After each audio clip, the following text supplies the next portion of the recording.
bucket hit the stone floor before Serafina could catch it, and the crack of it split through the early morning quiet of the Iron Moon kitchen like something deliberate. Cold water rushed outward in a fast, wide sheet, spreading under the legs of the prep tables and reaching toward the base of the eastern hearth, where the morning's first coals were just beginning to breathe. Serafina was already on her knees when it landed. She pressed her palms flat against the wet stone, took one breath, righted the bucket with both hands, and started again without a sound. Nobody in the kitchen looked up. Helga, the pack's head cook, moved between the long prep surfaces with a wooden spoon in one hand and a vinegar cloth in the other, issuing short-clipped instructions to Ada and Finn, the two youngest kitchen workers. Ada was 16, dark-eyed and small, with the careful pace of someone who had learned early that speed and silence were safer than questions. She sometimes found Serafina across the room and then looked quickly away, not out of cruelty, but out of the particular discomfort of recognizing an injustice you could not stop and had not yet decided how to carry. Finn was 17, broader in the shoulder, with the habit of holding himself slightly smaller than his frame required. He had not spoken to Serafina directly in months. Most people in Iron Moon eventually made that choice, for the same reason.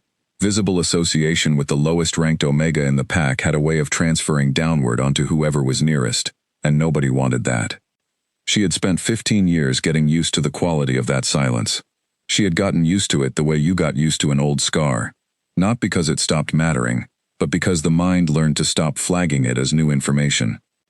She wrung out the floor cloth and replaced the bucket in its corner, and worked the mop in slow, even strokes from the outer wall inward, so she would not need to step back over clean work.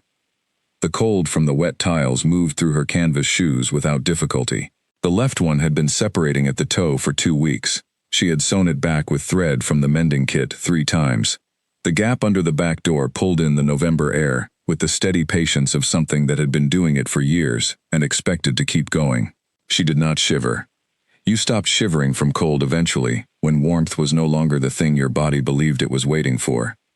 She was 22 years old today. She had been in Iron Moon for 15 of those years, and at the bottom for all of them. The Iron Moon Pack was one of the oldest in the Northern Realm, established more than 2 centuries ago, on territory centered between 3 major trade roads, a position that had made it wealthy and powerful, and deeply certain of its own importance. At its head sat Lord Gareth Caven, Alpha, a tall man in his mid-50s, with the measured, deliberate eyes of someone who had spent an entire life studying how to appear larger than the room he occupied. He was not a stupid man. That, more than anything, made him effective at what he actually did, which was maintaining a structure that benefited him, while presenting it as natural law. Below him, in strict descending order, were the senior betas, the secondary betas, the general pack membership in its gradations of trade and craft and service, all the way down to the Omegas. Omegas were, in the official language, the support rank. In the actual language of daily life in Iron Moon, they were the people nobody looked at when something needed doing, and the first people looked at when something went wrong. There were 9 Omegas in Iron Moon. Serafina was the lowest of them, not because anyone had formally assigned her that position, but because it had settled around her over 15 years, the way all informal judgments settled, through accumulated small decisions and the absence of anyone willing to challenge them, through repetition that became tradition, and tradition that eventually became indistinguishable from truth. She had no family advocate, no pack sponsor, no older wolf who had chosen her as worth investing in. She had arrived at 7 years old, alone and frightened, after a rogue attack on the Eastern Road, had taken both her parents in a single night. The pack had taken her in. That was the phrase they used, as though it contained warmth. What it actually contained was calculation. She was functional, she required minimal investment, and leaving a child on the road was the kind of thing that generated unfavorable talk. She had been given a sleeping pallet in the kitchen corner, meals from what remained after everyone else had eaten, and work. The work had never stopped. She did not remember her mother's face with any precision anymore. She remembered the smell of her hair, something green and faintly sweet, like cut grass in early summer. She remembered her father's hands, large and always warm. She remembered waking on a stone floor in the Iron Moon kitchen, to the sound of Helga's voice, somewhere above her saying, "Give the child a blanket, and stop hovering," and understanding with the wordless clarity that extreme youth in a difficult situation, sometimes produced that the people above her were not her parents and were not going to become them. By 10, she had understood that this place would not give her what her parents had given her, and she had adjusted her expectations accordingly. By 14, she had found something that would change everything, though she had not understood at the time how much it would matter to the rest of her life. She had found the library. The restricted library on the 3rd floor of the East Wing sat behind a heavy oak door, with a lock that had been broken for 8 years. A maintenance repair order had been filed 3 times and never completed. The window latch on the left frame could be pushed from inside if you applied pressure at the correct angle, which she had discovered on the night she first found the broken lock, carrying clean linens to the upper storage at 14 years old.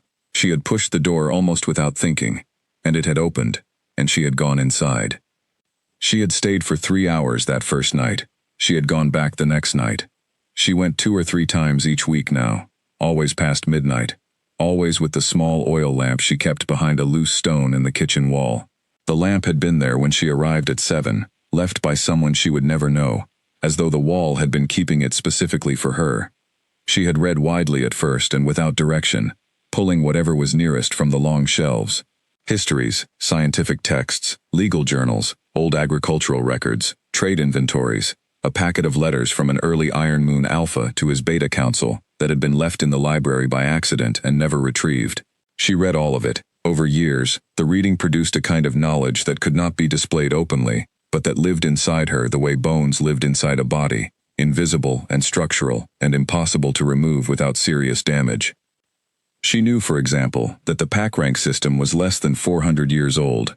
She had found its origins in a governance text from the settlement period, when early Alpha leaders had needed a quick mechanism for organizing labor and defense in newly established territories. Practical at the time. It had hardened into belief the way all practical things hardened, through repetition and the convenience of not renegotiating the same arrangements constantly, through the slow process of everyone agreeing that this was how things were, until that agreement became indistinguishable from this is how things have always been. Most wolves in Iron Moon believed rank was biological. She knew from 3 independent historical sources that it had been administrative, invented by tired men who needed an argument to end. She had told nobody this. She had no audience for it. She understood the difference between a truth that needed to be spoken and one that needed to be held quietly until conditions for speaking it arrived, and she had always been capable of waiting. She finished the kitchen floor and stoked the hearth with the morning wood and moved immediately to the Alpha family's breakfast tray. White porcelain, the Eastern parlor setting, the bread from the overnight proving drawer, the specific arrangement Mira had specified 2 days ago, which Serafina had memorized because memorizing Mira's requirements was faster than requiring reminder, and she had learned years ago that requirements unmet had consequences not worth the alternative. She was halfway through setting the tray when Mira appeared in the kitchen doorway. Mira Caven was 24 years old, the Alpha's only daughter, and she had the quality of someone who had been beautiful for long enough that she had confused it with authority. She was not unintelligent. That was what Serafina had understood earliest about her, and it made Mira considerably more difficult than a simpler version of her would have been. She noticed things, processed them quickly, and had developed from childhood a precise understanding of the pack's social machinery, who deferred to whom, where the pressure points were, how to apply force without leaving marks. She had been applying some portion of that precision to Serafina for years, not dramatically, not in any way that required explanation or generated complaint, just enough, and just often enough, to ensure the hierarchy of things remained unmistakable to everyone present. She stood in the doorway in a deep green dressing robe, with her dark hair loose, and pointed at the corner near the back door. "You missed that corner," she said. Serafina looked at it. She had cleaned it first, as she always did, because back door corners collected the most traffic dirt. The floor was clean. "I did not miss it," she said. "There is a mark on the stone." There was no mark. Serafina walked to the corner, pressed the mop to it twice, and stood back. "Done," she said. Mira studied her for a moment, with the expression of someone deciding whether continuing outweighed the effort of it. She moved on, told Helga about the white porcelain and a complaint about an improperly pressed linen, and left. The kitchen exhaled in the particular way it exhaled after Mira left, the small collective settling of tension that nobody named, and that happened every single time. Serafina returned to the tray. The morning moved through her in its known rhythm, task following task with the even pace of work she had been doing for years. Firewood to the upper residential wing, 3 loads. 2 stiff window latches in the west corridor that she oiled with the can she kept in her apron pocket, because the maintenance beta had not appeared despite 2 reports, and she used those windows daily. The crumbling stone step on the kitchen staircase, that she repaired herself using spare mortar she had found in the cellar 3 weeks ago, because the step was worsening, and it was her staircase to fall down if she did not fix it. She ate at mid-morning standing at the back counter, bread from the day before, and cold water from the pump, and kept moving. She was carrying the 3rd firewood load up the back staircase in the mid-afternoon when the voices from the landing above reached her. She already knew Derek's voice, a border beta who had the specific habit of being the first to know things and delivering them with a practiced pause. Owen, the senior guard, responded with the heavier voice of a man who needed a moment before reacting to serious news. She did not change her pace. She let the words come down to her as she climbed. A courier from the Southern Road. That morning, during the rotation change, a letter with the King's seal. An inspection tour of the Northern Territories, all major packs. Iron Moon on the list. 14 days. She stepped past both guards without adjusting her pace, and stacked the firewood in the alcove beside the Alpha family's hearth, and stood still in the narrow space for a long moment. King Aldrich Draven. She had read his full governance record 2 years ago, embedded in a set of trade ledgers that also contained, pressed between inventory tables, a complete account of the king's first 3 years of policy decisions. She had read his judicial review reforms in a legal journal from the East case of the library. She had read in old court newspapers that he had declined every formal queen selection ceremony his council arranged, 3 times in 9 years, no public explanation given. She had read, in the old unnamed text at the back of the restricted section, about what the ancient bloodline records called the true bond, about what they said appeared on the wrist of the wolf it was written in, about what that sign meant and what it responded to. She had read that chapter 4 times. She had told herself each time that it was interesting history. She picked up the empty firewood straps and walked back down the stairs. In 14 days the estate would transform itself completely, and she would be at the center of all the labor that made it possible, invisible to anyone who did not need something carried. She returned to the kitchen and picked up the next task. That night, long past midnight, she climbed to the library and took the old unnamed text from the back shelf, and settled at her table, and pressed her left wrist against the edge of the table, the way she had been doing for 2 weeks, without fully knowing why. There was a warmth there, faint and constant, like a coal that had not fully gone cold. She had been telling herself it was the lamp, or the heat from the kitchen fires, or simply the way blood moved in hands that gripped things all day. She read the chapter a 5th time. A soul brand was not given or assigned. It appeared. It marked the wolf, for whom the true bond had been written, in the blood itself, before birth, before rank, before any human arrangement had touched the deep ordering of things. It warmed only in proximity to the bonded king. Only in that proximity, nowhere else. She closed the book. Outside the windows, the first snow of the season was falling in the dark, settling on the courtyard stones with the quiet patience of something that had been building toward this moment for a long time.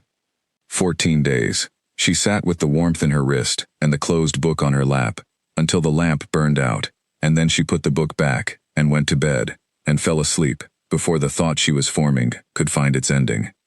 She woke on her birthday to the sound of Helga dropping a pot lid, which was how she had been woken on most mornings for 15 years, and for one complete breath the morning felt entirely ordinary.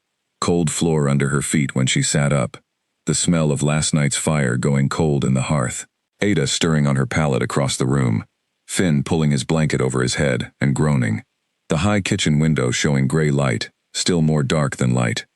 She pushed back her left sleeve. The mark was there. It covered the inside of her left wrist. A crescent moon at the center, wrapped in a network of fine curving lines that wound and crossed each other like the roots of something grown in very deep earth, all of it rendered in silver so faint it was nearly invisible against her skin in the dim morning light. Nearly invisible. Not invisible. She could see it clearly, and she could see that it had not been there 3 nights ago when she last checked. She had been checking every few nights, pushing back her sleeve in the dark while Ada and Finn slept, pressing her wrist close to the banked coal glow. She had been doing this since the warmth started 2 weeks ago. 3 nights ago the skin was clear. 2 nights ago, clear. Tonight she had pushed back her sleeve on the reflex of the past 2 weeks, and the mark was there. She pulled the sleeve down fast, past her wrist and past her knuckles, and held the fabric there with her opposite hand. She sat on the edge of her pallet and breathed carefully through her nose and out through her mouth. Her heart was moving faster than she wanted it to. She gave it a moment. Nobody had looked at her. Helga was at the counter with her back turned, assessing the morning prep list. Ada was sitting up rubbing her eyes. Finn had not moved except to groan and shift his weight. The kitchen was the kitchen. Cold stone and old fire smell and the soft sounds of a morning beginning, and nothing in it had changed. She stood. She tucked her sleeves. She went to the hearth. She thought about the chapter with the methodical part of her mind that she had built over 15 years of solving problems alone, with no resources and no margin for error. She worked through what she knew, point by point, without rushing and without looking away from any of it. The soul brand appeared on the wrist of the bonded wolf. This morning she had one. It had not been there 3 nights ago.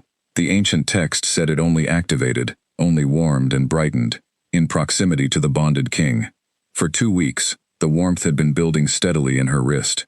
The king's arrival had been announced 2 weeks ago, and the warmth had started the same day, and she had not let herself make that connection until this morning, standing at the cold kitchen hearth, with both facts directly in front of her. She added one more thing to her internal list. She was an Omega in Iron Moon, with no family, no rank, no political protection of any kind. The king was arriving in 12 days.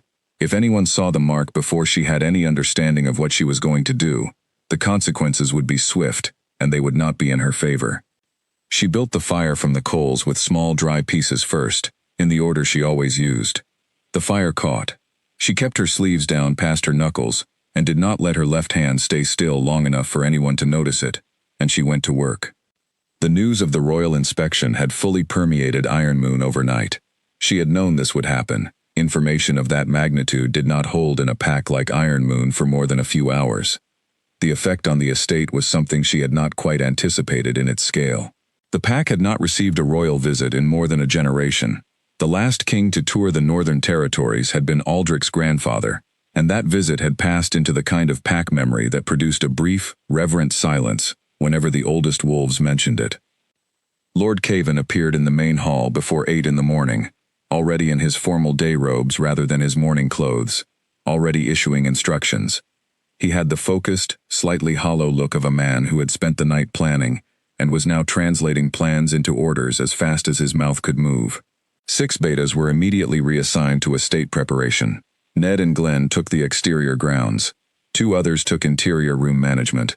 The remaining 2 were assigned to the East Wing guest suites, which had been ceremonially closed for 3 years, and which now needed to be opened, aired, properly furnished, and stocked for royal occupancy within 9 days. Helga was summoned to the main hall and returned 12 minutes later, with a list on both sides of a full sheet of parchment, and the controlled expression of someone organizing a very large amount of information in real time. She went through the list with her kitchen staff in order, assigning tasks without pause, moving from top to bottom, with the decisiveness of someone who understood exactly how much needed doing, and how little time there was for discussion about it. She reached the bottom. She looked up. She found Serafina. "Banquet hall," she said. "Deep clean. The complete one, not the standard. Every floor stone, every surface, every hearth grate, the sconce fixtures, the window surrounds, the beam faces. I need it done before the decorators arrive. That is day 3. "I will have it done," Serafina said. Helga's expression held a moment longer than necessary. "You understand it is by yourself. Everyone else has something assigned." "I understand," Serafina said. "I will have it done before day 3. Helga nodded and moved on. Serafina gathered her equipment and walked to the banquet hall alone.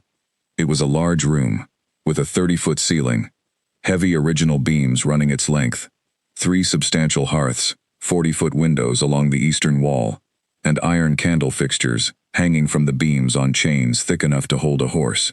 The stone floor was 200 years old, original to the estate, maintained with the standard cleaning that kept it adequate for ordinary use, but that had never addressed the deeper accumulation that settled into stone of that age, over years of consistent traffic. Deep cleaning meant getting on her knees with a stiff bristled brush and cold water, and working section by section, spending real time on each stone face. A mop was not designed for pitted 2-century-old rock. She had estimated 2 full days before walking in. Looking at the room, she revised to 2.5. She began. She worked through the first day from before 5 in the morning until past midnight, stopping twice for brief meals eaten standing, and once to carry additional water from the courtyard pump. Her knees registered the stone by the end of the first day, in the particular way they registered extended contact with hard surfaces, a deep ache below the kneecap that she knew from experience would peak around day 3, and then subside. She noted it and continued. On the second day she started at 4 in the morning, when the east windows caught the morning sun, and directed it across the sections she had already finished. It showed her what the stone actually looked like under 2 centuries of maintained but not cleaned surface. The original warm pale gray of it, with veins of darker mineral running through, completely different from the dulled traffic-worn surface it had been when she started. She found this satisfying, in the specific quiet way she found most competent work satisfying. Not pleasure exactly, but the clean feeling of a thing done correctly. On the evening of the second day, footsteps stopped at the doorway behind her. Clara, an older Omega assigned to the upper-floor laundry rooms, stood there holding a cloth-wrapped bundle. Clara was one of the very few people in Iron Moon who had never treated Serafina as less than present. She did not do it with visible warmth that would cost her socially. She understood the pack's mathematics as well as anyone, but she made small practical gestures that said something without requiring either of them to name it. She set the bundle on the windowsill. Bread from the evening batch, still warm. She looked at the floor, at the long transformed stretch of it, and her expression moved through something that was not quite surprise and not quite sorrow. "You have been here all day," Clara said. "It needs to be finished before the decorators arrive," Serafina said. Clara was quiet for a moment. She looked at the floor again, then at Serafina, and then she said in a voice she had clearly chosen carefully, "These next 2 weeks, be careful." She did not elaborate. She gave Serafina one level look that meant exactly what it said, and then she left. Serafina ate the bread standing at the window, looking out at the dark estate grounds where the patrol guards moved with their lamps in steady circuits. She turned Clara's words over carefully. Clara was not a dramatic person. She was not the kind who issued vague warnings for the pleasure of seeming to know things. She had said what she said because she had observed something and arrived at a conclusion that she determined was worth speaking aloud. "Be careful." Serafina finished the bread, pulled her left sleeve down past her knuckles with her free hand, and went back to work. On the morning of day 3, the decorators arrived and found the banquet hall completely finished. The lead decorator stopped in the doorway, looked at the floor for a long moment, and said to his assistant without turning around, "Good work was done in here." He did not ask who had done it. It did not occur to him to ask. That night in the library, Serafina turned past the chapter she had read 5 times, to the pages following it. She had skimmed them before without giving them full attention. Tonight she read them slowly, with the lamp close, her left wrist pressing against the table edge the way she always did. The pages described the behavior of the bond in the period before full recognition. The warmth in the marked wolf's wrist increased with proximity. There was a directional awareness, not a pull in the physical sense but a kind of knowing, like a compass needle, that had found north and would not leave it. The author described this awareness as quiet and absolute. She read that paragraph twice. Then she pushed back her left sleeve and held her wrist close to the lamp. The mark was visible now in ordinary light.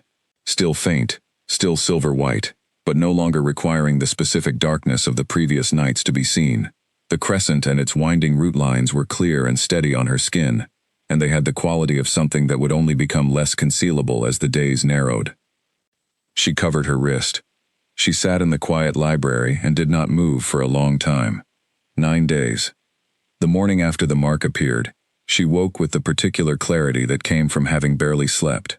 She had lain awake for most of the night, going through what she knew and what she needed to do about it, and she had arrived at a conclusion that was practical and uncomfortable in equal measure. She needed to do nothing that drew attention to herself, and she needed to do it while working in close proximity to the king for the remaining days of his inspection, and she needed to maintain that composure, regardless of what her wrist decided to do. She could manage this. She had been managing difficult things quietly for 15 years. This was simply a more unusual version of that. In the days that followed, the estate continued its transformation. Ned and Glenn completed the exterior grounds to a standard that had not been achieved in Lord Caven's memory of managing the property. The East Wing guest suites were made ready in 7 days instead of 9, which pleased Lord Caven enough that he mentioned it at dinner. The kitchen staff worked at a pace that Helga described, in a rare moment of visible stress, as sustainable, but only barely.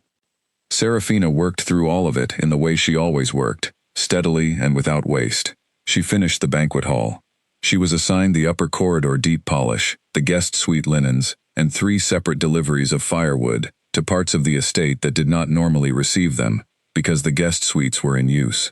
She did all of these things with her sleeves down past her knuckles, and her left wrist pressed against whatever surface was nearest at odd moments, checking the warmth the way you checked a wound, not because you expected it to be gone, but because monitoring it was better than not monitoring it.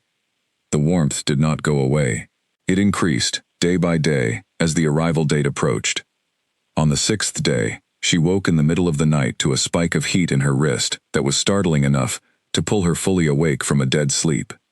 She pressed her wrist against the pallet and lay still in the dark and waited for it to subside. It took longer than she expected. When it did, she lay there listening to Ada and Finn sleeping, listening to the sound of the estate at 2 in the morning, and she thought very clearly, whatever was happening was not going to get smaller as the days narrowed. It was going to get larger. She needed to decide, before the king arrived, what she was actually going to do about it. She decided, in the dark, that she was going to do exactly what she had always done: work, watch, and wait for the moment when the right action became clear.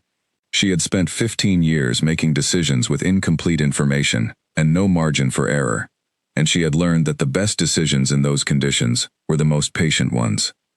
On the evening of day 8, 2 days before the arrival, she went to the library and sat in her chair and did not take out any book. She sat in the quiet with the lamp burning low and the warmth in her wrist present and constant, and said to herself, silently and without ceremony, "I know what this is. I have known for a while." And she sat with that for a long time, without running from it or reducing it to something smaller than it was, and then she put the lamp out and went to bed. She slept better than she had in days. The day the king arrived was cold and perfectly clear, the kind of afternoon that felt like the world had been recently scrubbed. The sky above the Iron Moon estate was pale blue, and the tree line to the north had gone completely gold, and the courtyard stones had been swept and re-swept until they were still faintly damp at the edges. Serafina was mopping those stones. She had been assigned to the courtyard in the late afternoon, on the day of arrival, which she understood immediately as what it was: a placement designed to keep her usefully occupied near the perimeter of the formal reception area, without positioning her anywhere that mattered. She worked along the far outer edge of the courtyard, near the low wall bordering the herb garden, which put her at the leftmost edge of the formal reception space, and well out of the sight lines the Alpha family intended to manage. The household staff had been arranged in 2 neat lines along the main entrance path, wearing their cleanest uniforms, standing with the particular stillness of people who had been told exactly how to stand and had spent 2 days practicing. The senior betas stood in a separate cluster near the gate, with the posture of people who had also been practicing and had also gotten it right. Mira Caven stood at the front of the household line in a deep red dress that caught the late afternoon light, and held it. Her dark hair was arranged with precision, her hands were folded in front of her, and her stillness had a practiced quality that Serafina recognized from 40 feet away. Lord Caven waited at the top of the main entry steps in his formal alpha robes, with the expression he had been calibrating since the morning after the courier's letter arrived, the exact intersection of dignity and welcome, and the pride of a host who had prepared something magnificent and intended the guest to recognize it. Serafina worked in slow, even strokes and kept her attention on the stones. The sound reached the gate before the party did, the measured approach of hooves on the road outside, slowing as they neared the entrance, and then the gates opened.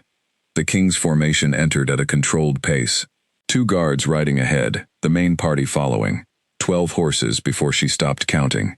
The riders wore deep gray, not the silver of ceremony, but the practical, well-made gray of people who traveled regularly and had chosen quality over display. She kept working. She moved the mop in even strokes. She did not look up directly. She heard the formation slow and stop. She heard the formal exchange begin, Lord Caven's greeting in the ceremonial language she had read in the library's protocol document 3 years ago. Then the response, which was shorter and quieter than the greeting it answered.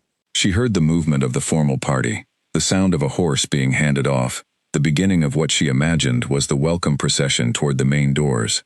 She told herself she had no reason to look up. She looked up. He was moving away from his horse, handing the reins to the nearest stable hand with a brief word she could not hear at this distance, and then he turned to face the estate's formal reception. She had her first clear view of him. She had not known she was expecting something specific, until the expectation did not match what she saw. The portraits of the Draven kings in the library's history section showed them in full ceremonial dress, formal and immovable, positioned against dark backgrounds as though they had been produced by the wall itself, rather than painted onto it. He looked nothing like that.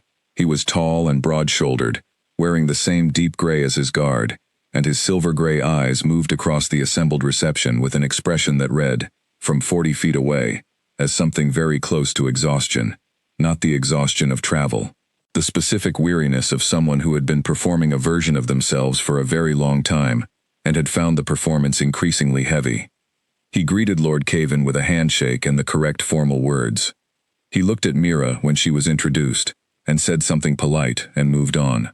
He engaged with the welcome process the way someone engaged with any professional obligation, attentively and correctly, and without resistance, and without enthusiasm. His eyes swept the assembled reception as he walked, a methodical scan that processed the space the way someone moved through information, rather than through ceremony. And then the scan stopped. She understood it before she had fully processed what she was seeing. The movement of his gaze halted, not at the household line, not at the formally dressed she-wolves positioned along his path, not at Mira in the deep red dress. At the far left edge of the courtyard, at Serafina, with her mop and her gray kitchen apron and her shoes separating at the left toe. She looked down. She pressed the mop to the stone and kept working, and kept her eyes on the stones, and she did not look up again. Her heart had found a rhythm she found inconvenient. She managed it the way she managed everything physical that was inconvenient. She acknowledged it. She breathed. She continued. The formal party moved toward the main entrance. She heard the procession moving, the sound of the assembled household staff beginning to disperse. She heard Mira say something bright and close. A shadow fell across the stones in front of her. She looked up before she decided to. Owen, the senior beta on afternoon rotation, stood there with the pointed expression of someone delivering a specific instruction he had been given. Kitchen, he said. Dinner preparation. They need you now. Yes, she said. She gathered the mop and bucket and crossed the courtyard toward the kitchen entrance, moving at her ordinary pace, not looking toward the main doors, where the royal party was completing its welcome. She went through the kitchen door and began the first of the evening's preparation tasks, and the work came forward to meet her, the way work always did, immediate and concrete, and requiring her full attention. But through all of that evening, through the prep and the service and the cleanup and the slow unwinding of the kitchen's long day, the weight of his stopped gaze stayed with her, the way something physical stayed. Not the impossibility of it, the sheer improbability of being noticed across a crowded courtyard by someone who had every reason to look at everything and everyone except her. The quality of it, the specific quality of his eyes on her, which had not been the brief registering of an obstacle or the quick cataloging of a detail. It had been the look of someone who had found something they had not known they were looking for. She lay on her pallet that night and tried to tell herself she was constructing an interpretation from very limited evidence, which she was, and which she knew she was. She pressed her left wrist against the surface of the pallet. The warmth was stronger than it had been that morning, notably stronger. Not a gradual accumulation but a step change, a new level, and it had happened when the king's eyes were on her across the courtyard. She pressed her sleeve down. She looked at the ceiling in the dark and listened to Ada and Finn breathing in the corner. In the morning the estate woke to its third day of full preparation for the royal inspection, and the routines continued, and Serafina moved through them the way she moved through everything, steadily and without waste. She caught sight of the king twice that day. Once in the corridor outside the upper study, where he was walking with Lord Cavan and 2 advisors and speaking in a low voice she could not catch. Once in the main hall, standing near the window with Elder Rowan, an older man with white hair, who moved with the deliberate ease of someone who had not needed to hurry in a very long time. The king was listening to Rowan with his full attention, standing still in the particular way he stood still, using exactly the space he occupied and no more. He did not look at her in either of those moments. She had been carrying linens past the corridor, and a stack of kindling past the main hall, and she had been completely invisible to both interactions. Except that the warmth in her wrist had spiked both times to a level that was not subtle, and that took 20 minutes to subside, each time she moved out of the radius. She went to the library that night and did not take out the old text. She sat in her chair in the quiet, and she looked at the mark on her wrist in the lamplight, and she thought about it with complete honesty, without the buffer of telling herself it might be something else. She had understood what it was, since the morning it appeared. She had been telling herself she needed more information before drawing a conclusion. Tonight she stopped telling herself that. She understood. She did not know what she was going to do about it. She put the lamp out and went back to the kitchen in the dark and went to sleep. She had not slept well in several nights, not since the mark appeared, and the morning of the arrival was the first morning in recent memory where she was awake before 4, not because she had set herself to wake at that time, but because her body had simply decided that sleep was finished, and there was no arguing with it. She lay on the pallet in the dark kitchen for a few minutes, listening to the sounds of the estate waking around her, and then she got up and built the fire and began the day. By noon, the estate had reached a pitch of preparation that she had not seen before, and that she suspected Iron Moon had not reached in this generation. Every visible surface had been cleaned or polished. The exterior grounds had been raked for the 3rd time. The betas were in their formal rotation positions, wearing the best of their uniform options, and Lord Cavan had appeared in the main hall at 11 in the morning and again at 2 in the afternoon to assess the state of readiness with the focused critical attention of someone who had been planning this moment for 2 weeks and was now looking for anything that had been missed. He did not find anything. Seraphina had covered most of it. She went about her midday tasks with the care she always applied to them, and with the additional care she was applying to keeping her left sleeve in the correct position. The warmth in her wrist had reached a new level that morning, something she could not entirely attribute to the king's approaching proximity, because he was not here yet, and she had found herself wondering if the bond responded to a shortening distance, in the same way it responded to actual proximity, if 12 hours of approaching was enough to produce this. The old text had not addressed that specific question. She made a note to look more carefully at the sections she had skimmed. She was still thinking about this when she heard the gates open and the formation enter, and the thinking stopped completely. She had watched the arrival from the far left edge of the courtyard, and she had held herself to her work, with the discipline she always brought to difficult moments, and she had looked up when she should not have looked up and seen him for the first time, and his eyes had found her and stopped, and she had looked down. In the kitchen that evening, preparing the arrival dinner, she worked in the particular focused way she worked when she did not want to think about something and was making the work itself the medium of not thinking about it. She prepared 4 separate dishes with the efficiency of someone who had been doing this for years. She chopped and seasoned and timed and carried, and she did not let herself stand still long enough for the thought to catch up with her. The thought caught up with her anyway.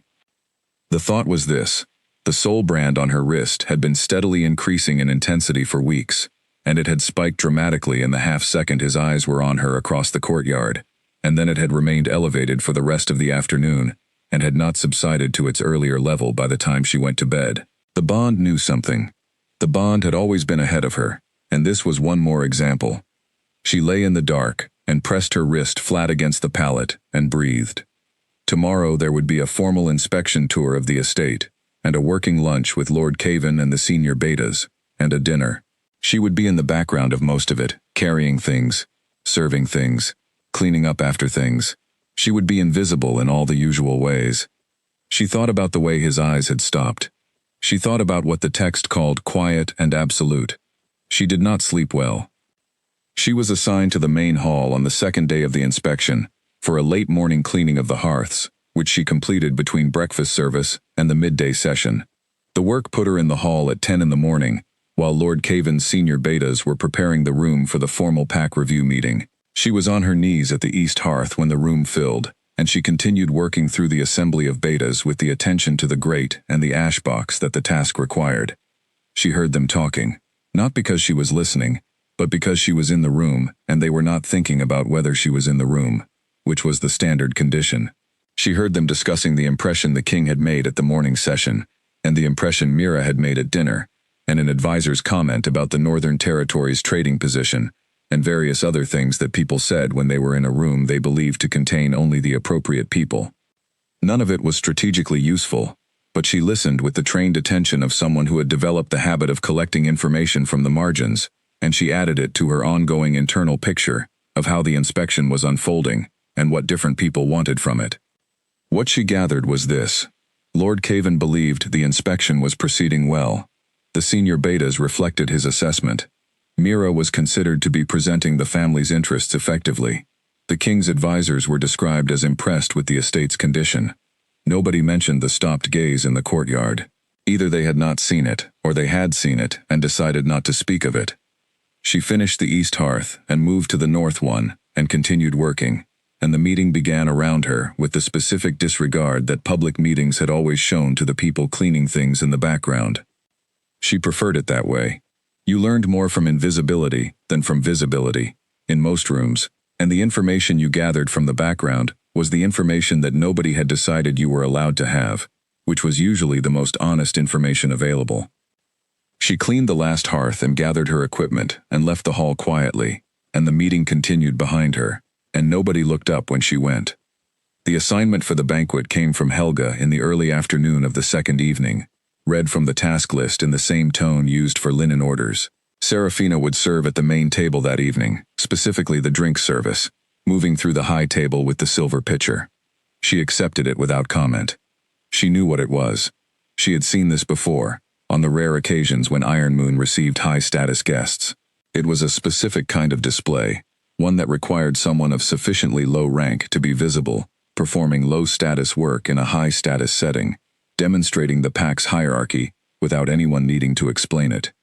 The high-ranking guests understood the structure without being told. The assembled wolves felt the comfortable reassurance of a social order that placed them above someone. The someone who made that comfortable clarity possible was always the person at the very bottom with a pitcher. That was always her. She pressed her serving uniform herself before the evening and arrived at the staging area outside the banquet hall at the correct time.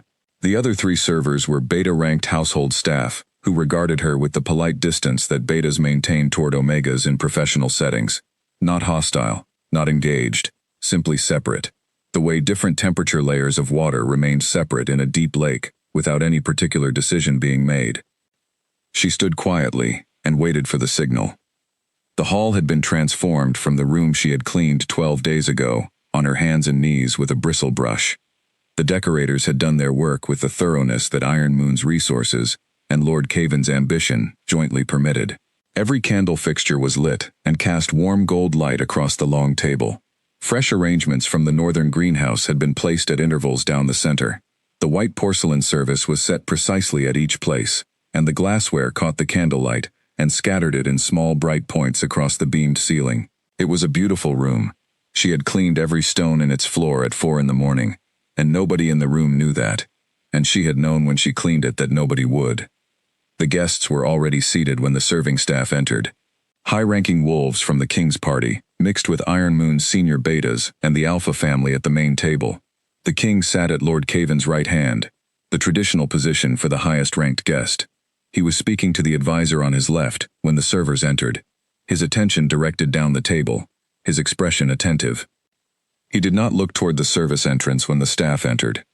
Serafina took her position, picked up the pitcher, and began. She worked from the near end of the table, refilling glasses as she went, keeping her movements smooth and her attention on the space she was navigating. She had been serving at tables since she was old enough to carry a tray without spilling it, roughly age 9. She had learned that the skill was not in the carrying, but in reading the room around you, in the anticipation of how people moved and where they were about to put their elbows, and she had developed this reading over years until it was entirely automatic. She was 3/4 down the near side when she registered Mira's position, third seat from the center, on the near side. Mira was in a conversation, her body turned toward the woman beside her, her hands gesturing. But Serafina knew Mira's body language, the way she knew all the bodies in rooms she worked in, from years of watching without being watched. Mira was not engaged with the conversation she appeared to be having. She was engaged with something she was waiting for. Serafina adjusted her path by a few inches. It was not enough. Mira's foot extended from under the table with the small, precise movement of someone who had measured the distance. The toe of her fine shoe connected with Serafina's left ankle, at the exact point in her stride, where all her weight was committed forward. There was nothing to be done about it. The pitcher left her hand. The tray caught the table edge, and the empty glasses went first, the stack of them tipping forward in a slow cascade, and then the pitcher landed, and the sound of it was enormous, in a room where 40 people had been speaking at a moderate level. The hall went silent, the way it only went silent after something truly unexpected. Completely and instantly, every conversation cut off at once. She was on the floor, both hands flat against the stone, the same position she always found when the floor came up fast. Cold liquid from the pitcher spread around her knees. She could see 3 pieces of broken glass within arm's reach, and the pitcher on its side nearby, and she began to assess and gather before she had consciously decided to do so. She picked up the largest piece of glass and set it on the tray. The laughter started from the near end of the table, from the guest who had been closest, and it moved outward the way laughter moved in a room where it felt welcome, low at first, and then louder, and then carrying the particular self-reinforcing quality of laughter that built on itself, and became more comfortable the more people joined it. Mira's voice rose above it, clear and warm, and perfectly pitched for the room, with the ease of a hostess managing a minor social moment before returning to the evening. "Forgive the interruption, please," she said. "Our Serafina has been with us since she was a child. She is our little household charity case, you might say. We keep her because she tries so very hard." A pause, timed precisely. "She simply struggles with this particular task." More laughter, louder. The table entirely at ease with it now. Serafina set the second piece of glass on the tray. She set the third beside it. She picked up the pitcher. She was aware of every eye in the room, 50 wolves watching her on the floor with broken glass around her knees, and she had spent enough years in this pack to know exactly what the correct response to this specific kind of moment was. Not wounded stillness. Not angry stillness. The simple, practical stillness of someone completing a task that required completion. A person for whom this was just the next thing to do. And the doing of it was not beneath her dignity, because her dignity was not something that other people's choices about what to laugh at could actually touch. She had built this capacity over 15 years of exactly these moments. She applied it now, deliberately, from the inside out. She picked up the pitcher. She stood. She looked up, because not looking up would have been its own kind of concession to the moment. The laughter had shifted at the outer edges of the table. Something in the room had changed, quietly, and she traced the source of it. The king had not laughed. He was not smiling. He sat with both hands flat on the table in front of him, and he was looking at Mira with an expression that was entirely controlled and entirely specific, and that contained something absolutely incompatible with the mood the rest of the table was still trying to sustain. His eyes had not moved to Serafina. They had not moved from Mira. The guests seated nearest to him on both sides had noticed the quality of his expression, and had, with the trained instinct of people who knew how to read a room at that level, begun arriving at more neutral expressions of their own. The laughter faded. Not dramatically. It simply stopped finding purchase at the edges, and moved inward, and then it was gone, and the room had the specific quality of a fire, put out by someone who had not needed to make a scene about doing it. Serafina set the tray on the side service table. She said the correct formal word of apology. She walked to the service exit, and pushed through the door, and stood in the narrow corridor on the other side, alone and in the dark. She held the tray against her chest, and breathed.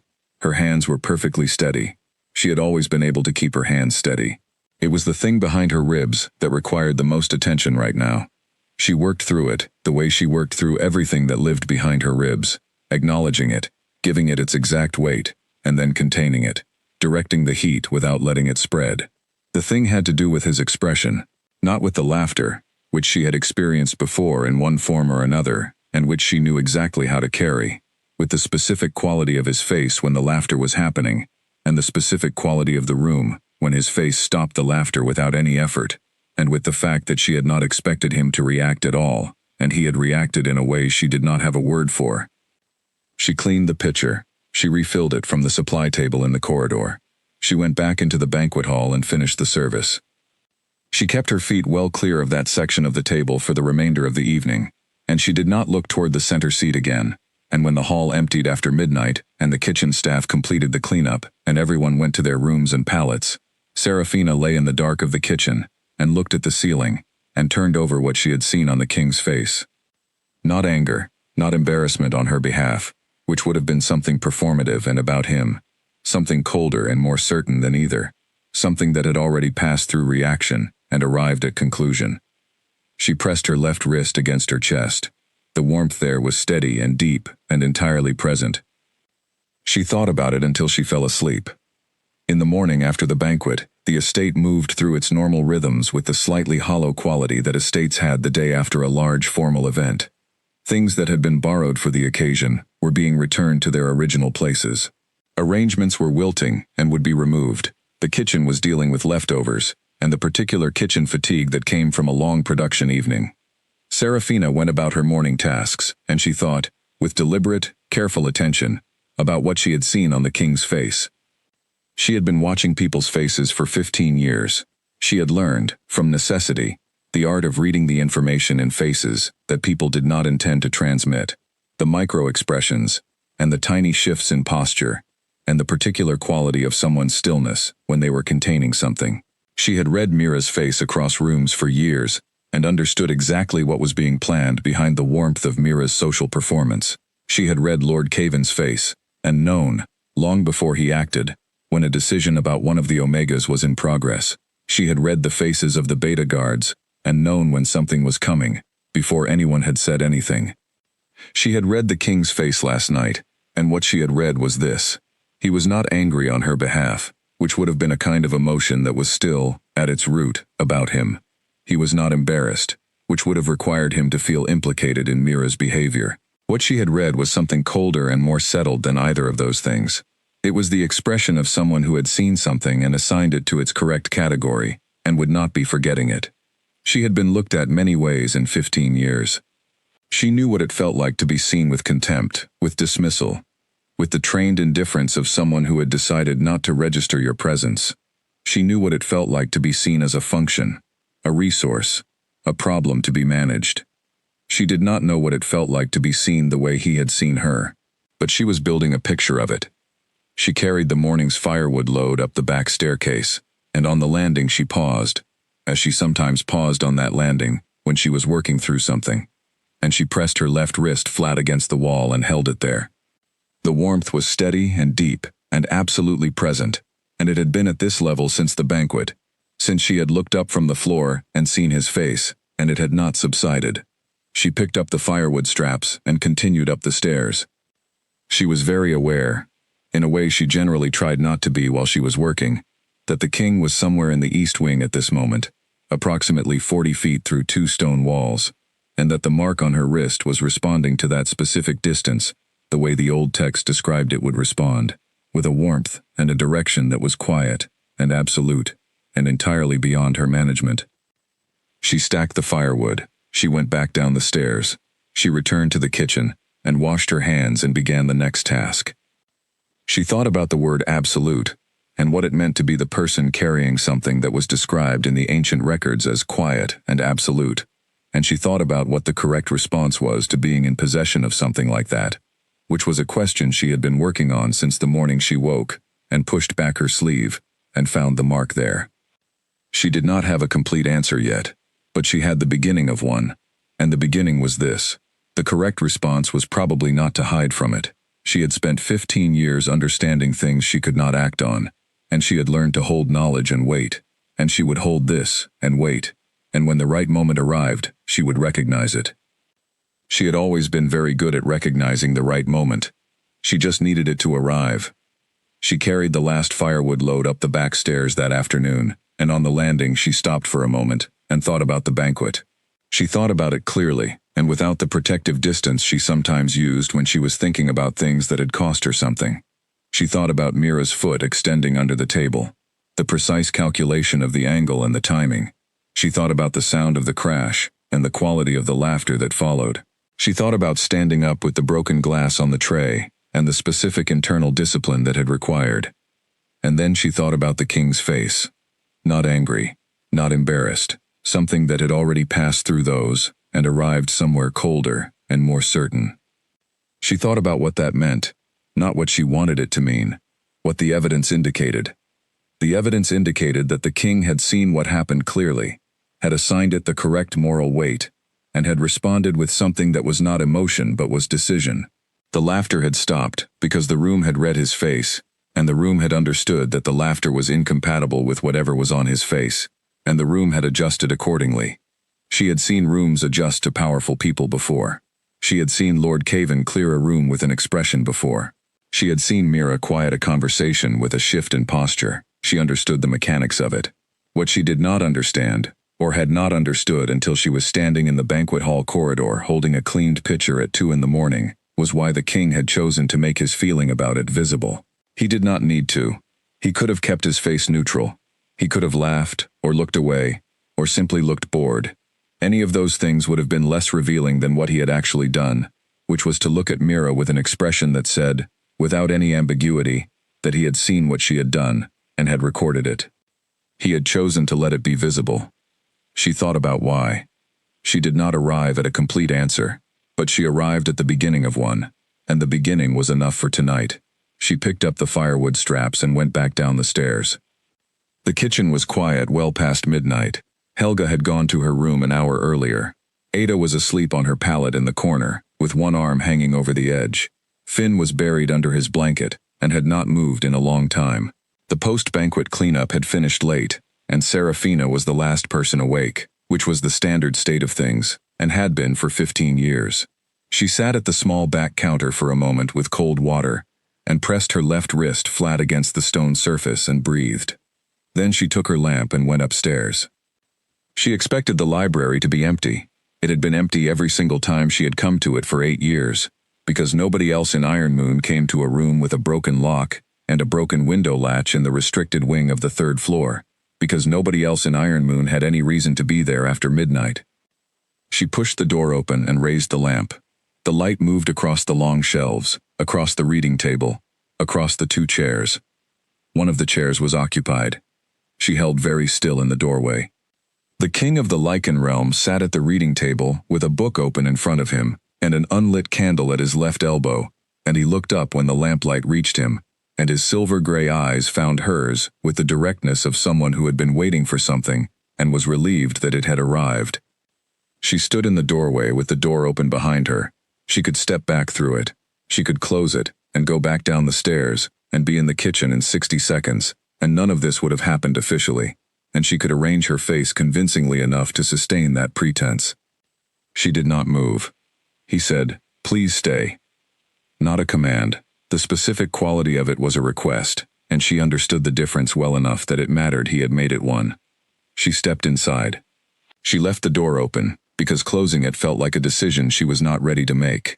She moved to the far chair, the one she never used because she always sat in the nearer one, and set the lamp on the table between them. She sat down. For a moment, neither of them said anything. He looked at her without the social performance she had observed in every other interaction between wolves of different ranks, the careful calibration of condescension and discomfort that people applied when the hierarchy of a room did not match the power they were used to. There was none of that. He looked at her the way someone looked at another person when they were simply, genuinely curious about them, and he sat with that look without filling it with words. Most people filled silences when they were uncertain. He did not appear uncertain. "What do you read?" he asked. Not "what are you doing here?" Not "how did you get in?" Not any of the pointed, reasonable questions she had prepared herself for on the walk up the stairs. "History," she said. "Some legal theory. Some natural philosophy." She paused for exactly the amount of time it took her to decide something. "Some things the pack would probably not approve of my having access to." "Such as?" he said. "The historical origins of the rank system," she said, "which is considerably more recent, and considerably more political, than most of Iron Moon believes it to be. He was quiet for a moment. Something in his expression had shifted slightly in the way expressions shifted when a person received information from an unexpected direction. "What does the history tell you?" he asked. She considered whether to answer. She had been in this room alone for 8 years, with no audience for anything she thought or believed, and she had developed certain habits around the containment of her actual opinions, keeping them inside where they were safe, and where they could not be used against her. But he had asked a genuine question, and he was waiting for a genuine answer, and she had always found it very difficult to give incomplete answers when a complete one was available. That any system requiring the permanent suffering of a portion of its population, in order to function, is not a stable system, she said. It is a system in the process of collapse. The only variable is the timeline. He was quiet for longer this time. The silence in the library had its own quality, different from the silence of the kitchen, fuller and more patient. Outside the narrow windows, the estate was completely dark, and the snow that had arrived 3 days ago was still on the ground. "That is a more precise analysis," he said at last, "than I have received from 3 formally appointed councils." She did not know what to do with that, so she said nothing.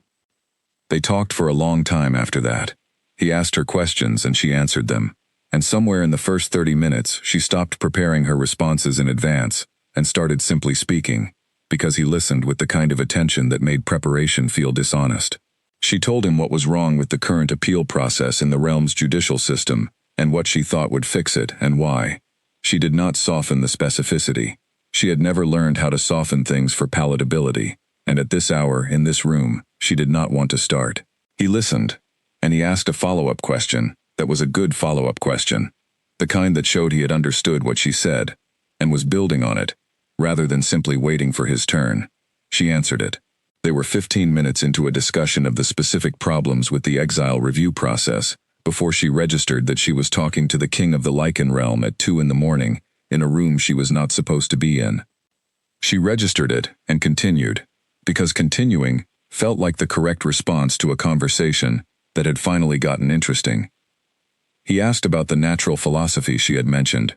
She described the root chemistry chapter she had cross-referenced with a medical text to develop a fever remedy she had been quietly giving the kitchen staff for 2 years, without them knowing what it was, because they would not have taken it from her if they had known the source.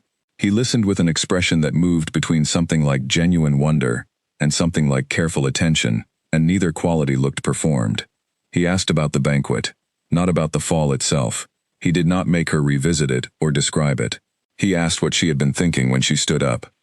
She was quiet for a moment. Then she said, "I was thinking that the correct response was the one that cost the other party the least satisfaction." He absorbed this without filling the space around it. "That is," he said quietly, "a very old kind of strength." The lamp had been burning low for some time. She became aware of it gradually, at the edge of her attention, the way she became aware of things that were happening around her in conversation. She started to stand, pushing back her chair. The movement shifted her left hand.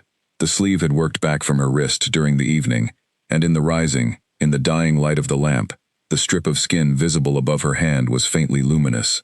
The crescent and its winding lines, silver and steady, visible in the small remaining circle of light. She saw him see it. She pulled the sleeve down fast. She stood. He said her name. Not a title, not a rank, not a generic address. Her full name, Serafina Voss, spoken with the certainty of someone pronouncing a word they had known for a long time, in the tone of someone for whom the word had weight, and who was not pretending otherwise. She had not told him her name. She had told him nothing about herself in this conversation that included her name. She looked at him. He was watching her with the expression she had been trying to name since the courtyard, and she could name it now. She had enough information. Certainty. The complete, unhurried certainty of someone who had found what they had been looking for, and was not going to look away from it. "I have to go," she said. She left without running, which cost her something. She went down the stairs and through the corridor, and into the kitchen, and sat on the edge of her pallet with both hands flat on her knees, and breathed. She pushed back her sleeve. In the absolute blackness of the kitchen at 2 in the morning, the soul brand on her wrist was silver white and clear, not faint, not nearly invisible, silver white and steady, throwing a small circle of light upward against her palm, clear as a candle flame, clear as moonlight on still water, unmistakable, and entirely beyond the reach of any explanation she still had left. She pressed her sleeve back down. She lay back on the pallet and looked at the ceiling, and listened to Ada breathing steadily in the corner. She thought about the conversation, all of it, from the beginning, and the way he had listened, and the quality of his questions, and the fact that he had known her full name before she gave it to him. She thought about the expression on his face when she left the room. She thought about the chapter in the old text, the one she had read 6 times. She thought about what it said happened when the bond approached recognition. She thought about what approached full recognition looked like. She did not sleep for a very long time. She lay in the dark of the kitchen for what felt like a very long time. She did not check the clock because there was no clock in the kitchen, but she estimated by the quality of the dark and the stillness of the estate that it was between 2 and 3 in the morning, which was well past the hour she normally attempted sleep on a working night, and she was not going to sleep now. She was thinking about the conversation, all of it, from the moment she had pushed the library door open and found him there, to the moment she had said, "I have to go," and left. She was holding the whole thing in her mind and turning it over with the careful attention she gave to things that required careful attention. She was particularly thinking about 2 questions. The first, how had he known her name? She had not told him her name. She had not told him anything about herself that included her name. In the conversation that had covered legal theory and natural philosophy and root chemistry, and the correct response to public humiliation, she had not introduced herself, and he had not asked, and she had assumed that she was simply herself in that room, the person she was, without the wrapper of whatever title Iron Moon would have applied to her in a formal setting. And then, before she left, he had said her full name with the certainty of someone who had known it for a long time. He had been investigating. He or Rowan or someone in his party had been asking about her specifically, and the name had been found, and he had been holding it before they ever spoke. He had come to that library knowing something about who she was, which meant the library visit was not accidental. She thought about that for a while. The second question, what was he going to do with what he knew? The soul brand was not a secret she could maintain indefinitely. It was already visible in ordinary light. In another week, it would be visible to anyone who looked closely at her wrist, and in 2 weeks, it would be impossible to conceal it all. The bond was moving towards something, the way the old text described it moving, with the quiet inevitability of something that had been set in motion a long time ago, and had been patient about arriving. She thought about what that meant for the next several days, and she thought about what it meant for the next several months, and she thought about what kind of person the king had revealed himself to be in the 2 hours they had spent talking, and she thought about whether the information she had gathered about him from reading was consistent with the information she had gathered from direct experience. It was consistent. It was more than consistent. He was the person the records described, and he was also more specific and more present than any record could capture, and she had noticed in the conversation that he was in the habit of asking follow-up questions that showed he had actually processed what was said to him, which was rarer than it should have been in people with authority, and which she had found, over 2 hours, to be something that made it very difficult to remain cautious. She had not remained cautious. She had spoken freely and specifically, and without softening anything, and she had not regretted it, which was notable. She pressed her wrist against the pallet. The light from the mark was not visible in the kitchen at night, because the kitchen was not truly dark. There was always some light from the banked coals in the hearth. But she could feel the warmth of it, the steady specific heat that had been building for weeks, and that had, tonight, reached a level she could only describe as recognition. The bond had moved. Something in it had settled, or shifted, or arrived, and she could feel the difference. She lay in the dark and held that knowledge and thought about what it asked of her. And she thought about the 15 years before tonight, and she thought about what kind of life you built when you had always been very good at waiting and had never, until tonight, been given anything to wait for. She did not have all of the answers. She had enough of them. She closed her eyes, and eventually, she slept. He had, at one point in the conversation, asked her what she thought the purpose of governance was. She had answered without hesitation, because she had been thinking about this question for 8 years, and she knew exactly what she thought. To produce the conditions in which most people can live well, she said, not to preserve the existing arrangement of things, not to protect the interests of those who benefit from the existing arrangement, to produce the conditions. The arrangement follows from that, or it should, and when the arrangement stops following from that, the arrangement has to change. He had been quiet for a moment after that. Then he said, I have been told, by 4 different people in the last year, that the question of purpose is not a practical governance question. What do they say the practical question is? She asked. Stability, he said. Stability in service of what? She asked. He looked at her for a moment. Then he said, that is the question they do not ask. She had thought about that exchange all the way back down the stairs and through the kitchen corridor and in the dark on her pallet.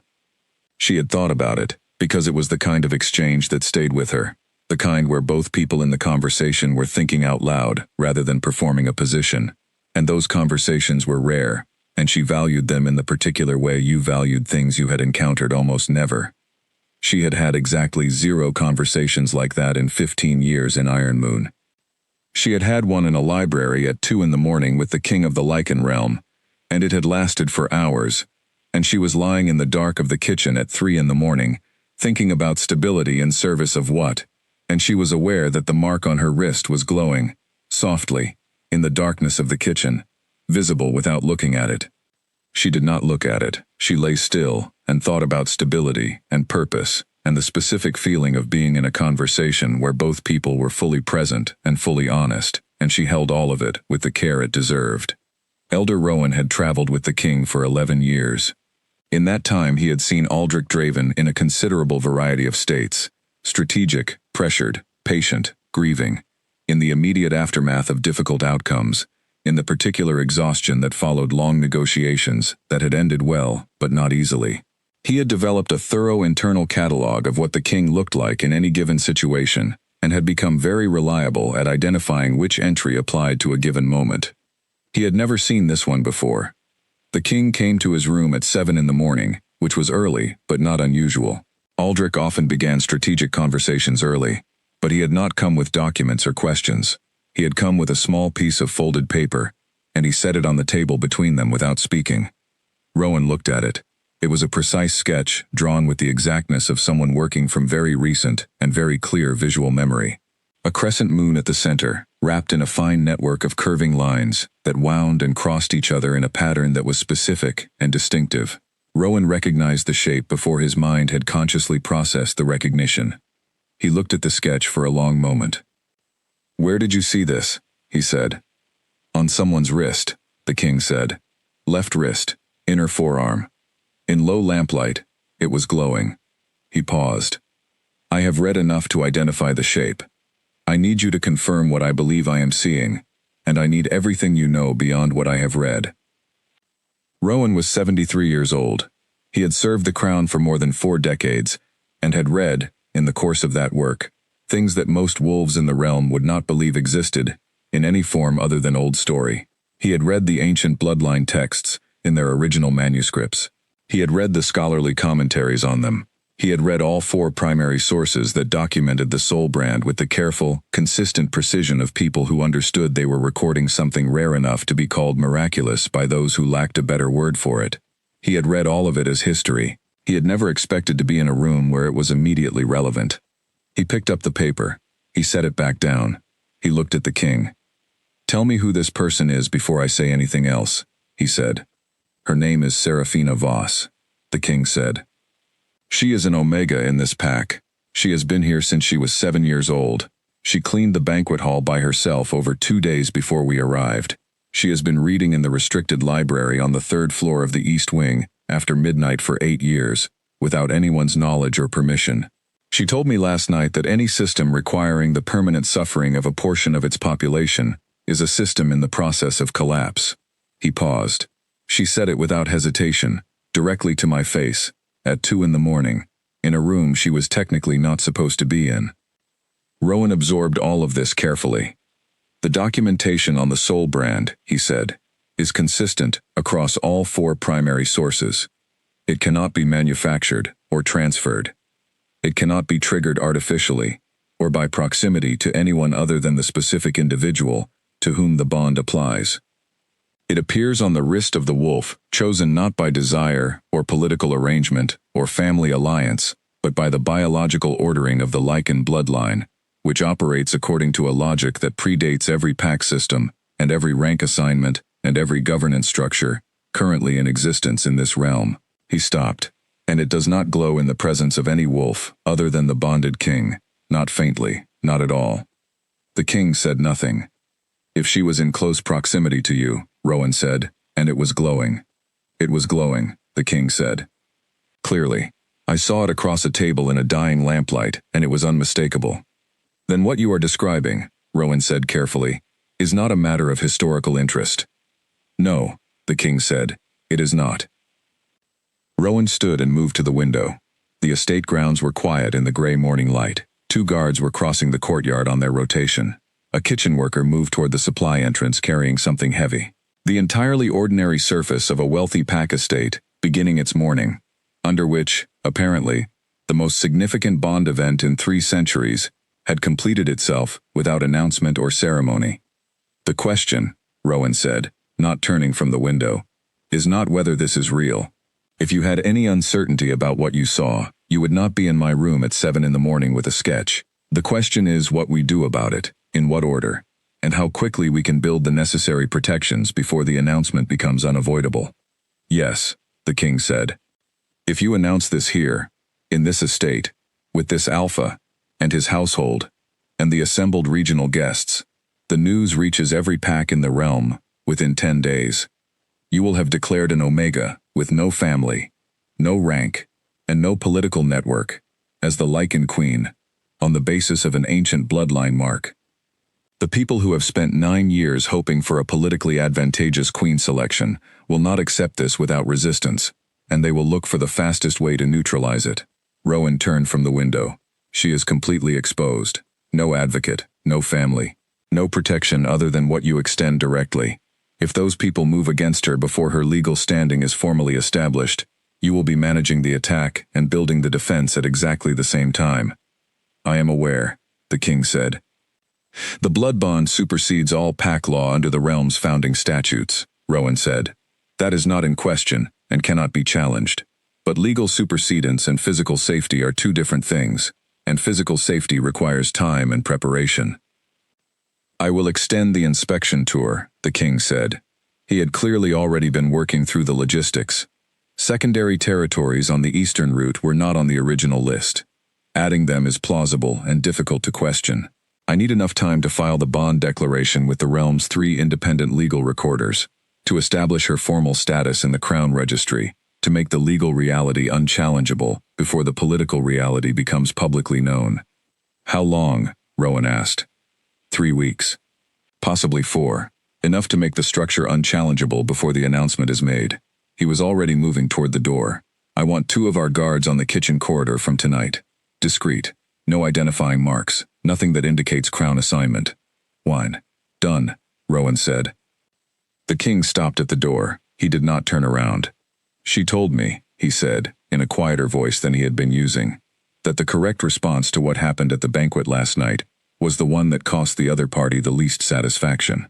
He was quiet for a moment. She said it matter-of-factly, the way you would say something obvious that you had figured out a long time ago and had simply been living by since. Rowan thought about this. She has had 15 years, he said, to arrive at practical conclusions about difficult situations. Yes, the king said. She has also developed a more precise analysis of the realm's judicial appeal process than 3 of my councils combined. And she invented a fever treatment by cross-referencing 2 texts she found in a broken locked library, and has been administering it to people who would not have accepted help from her if they had known it was coming from her. He paused with his hand on the door. She is not going to require us to protect her from herself. She is going to require us to protect her from everyone else, and she will manage her own part of that entirely independently. He left. Rowan stood at the window after the door closed and looked at the ordinary morning surface of the estate below. He thought about what was actually happening underneath it. He thought about a girl who had been reading in a broken locked library for 8 years, after midnight, alone, by the light of a small lamp kept behind a loose stone, who had looked at the pack rank system from its lowest point and traced it back to its origins, and arrived at a correct conclusion that most of the realm's educated wolves had never thought to question. Who had developed practical remedies from cross-reference texts and had implemented them quietly, without requiring credit, without requiring acknowledgement, without requiring anything at all from anyone. He thought about the soul brand, and what it meant that it had appeared on that wrist specifically. The ancient texts were clear and consistent. The bond did not respond to rank, to status, to the approval of any council, to what any alpha or any political body decided was appropriate. It was written before any of those things existed. It was written in the blood, in the bone, in the long, patient ordering of something older than Iron Moon, and older than the realm, and older than the rank system, by a margin that made the rank system look like a very recent and not very inspired invention. Which, Rowan reflected, was exactly what it was. He picked up the sketch from the table. He looked at the crescent and its winding lines for a long moment. Then he put it carefully in his coat and went to breakfast, because there was a great deal of work to do, and it was going to require him to be completely awake. Downstairs, Serafina was carrying the morning's first firewood load to the upper residential wing. She was moving at her ordinary pace, doing the task in the ordinary way, and if the two guards at the corner of the kitchen corridor had not been there, she would have had no external indication that anything in the world had changed. But the guards were there. She had noticed them last night, and she had noticed them again this morning. Two men in working clothes without any identifying markings, positioned at the corner of the kitchen corridor, at intervals that were not the intervals of Lord Caven's standard rotation. They were using the posture of people who were doing something that looked casual and was not, and they were positioned specifically to cover the approach to the kitchen. She had noted this and drawn the obvious conclusion, and had said nothing about it to anyone. She passed them on her way up the stairs, and they acknowledged her, the way they acknowledged everything in the corridor, with the alert, quiet attention of people who were watching and remembering. She went up the stairs and delivered the firewood and came back down, and on the way back down she thought about the fact that the king had placed those guards before she had ever told him she was in any danger, which meant he had understood the danger without being told, which meant he had been thinking about what she was exposed to before the conversation in the library last night. She thought about what that meant, about what he had seen in the courtyard. She thought about what it meant that he had come to the library at 2 in the morning.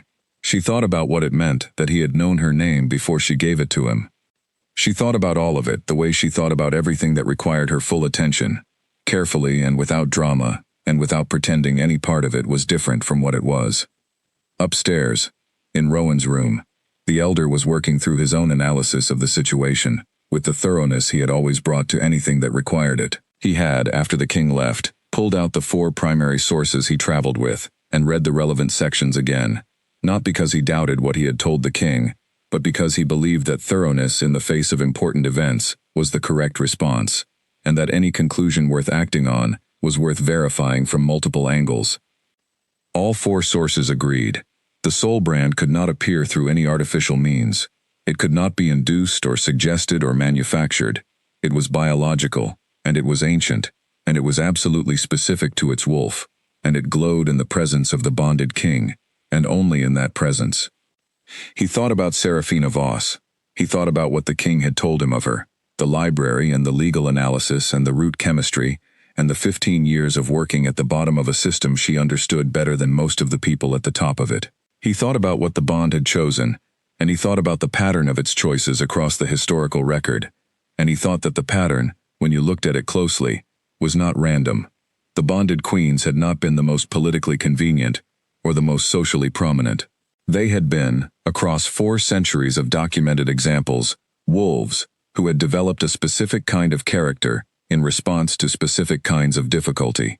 The difficulty had shaped something, and then the bond had found that something. Rowan was a scholar by nature, and a practitioner by necessity, and in 40 years of combining those two things, he had learned that the most interesting historical events were the ones that looked, on the surface, like they had happened suddenly. They had not happened suddenly. They had been in preparation for a very long time. They had been building in the background, in places where nobody was looking for them, in rooms with broken locks and small oil lamps, and then one morning they had arrived. He closed his 4th primary source and put it back in his bag. He had a great deal of work to do, and he was going to need to do most of it in the next 3 days, and he was very good at working quickly when the situation required it. He pulled out the legal reference texts he traveled with and opened the first of them to the section on bond declarations, and he began. The morning of the 2nd day after the library visit, Serafina went about her work with the same steadiness she always applied to it, and she carried in her mind the things she had carried since the morning after the library visit, and she was developing, over the course of ordinary tasks, a clearer understanding of what was happening and what her part in it was. The king's guards were still in the corridor.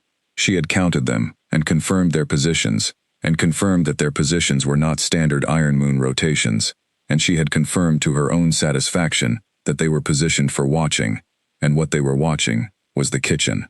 More specifically, the approach to the kitchen. More specifically, the approach to her. She thought about what that meant, and what kind of person arranged that, before the person being watched had asked for it, or even indicated that it was needed, and she arrived at the same answer she had been arriving at, every time she thought carefully about what she knew.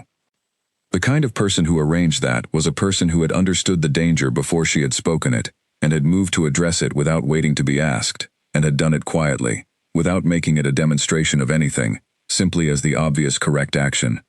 She was building an internal picture of King Aldrich Draven, with the careful specificity she applied to building any picture.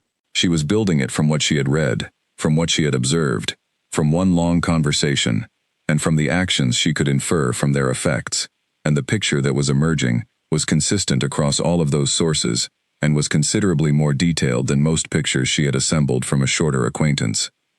She thought he was probably a good person. She thought this with the care she gave to any conclusion, not sentimentally, not wishfully, but as the most accurate summary of the evidence. She was also aware that being a good person, and being a person in possession of enormous structural power, were two things that did not always sit easily together, and that the test of the first one was often what you did with the second one when they came into conflict. She thought that in the library last night, when she had spoken directly and specifically and without softening about the judicial system and the exile process and the specific problems in the legal framework, he had listened and had asked good questions. She thought that was evidence. She was collecting it carefully. She went about her work, and she watched, and she waited, and the warmth in her wrist was steady and present, and she breathed. 3 days passed.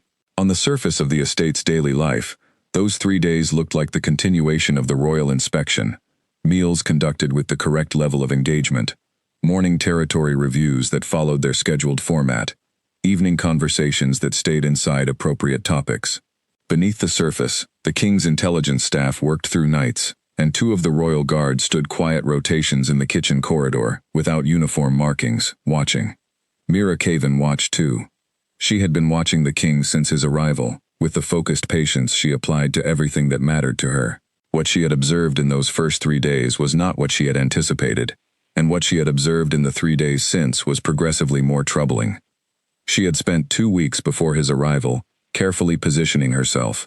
Every meal, every morning session, every corridor conversation, she had worn the right things, and said the right things, and she had given the king every opportunity to see what she was offering, which was beauty, and rank, and the political advantage of a connection with the Alpha family, of one of the oldest and wealthiest packs in the Northern Realm.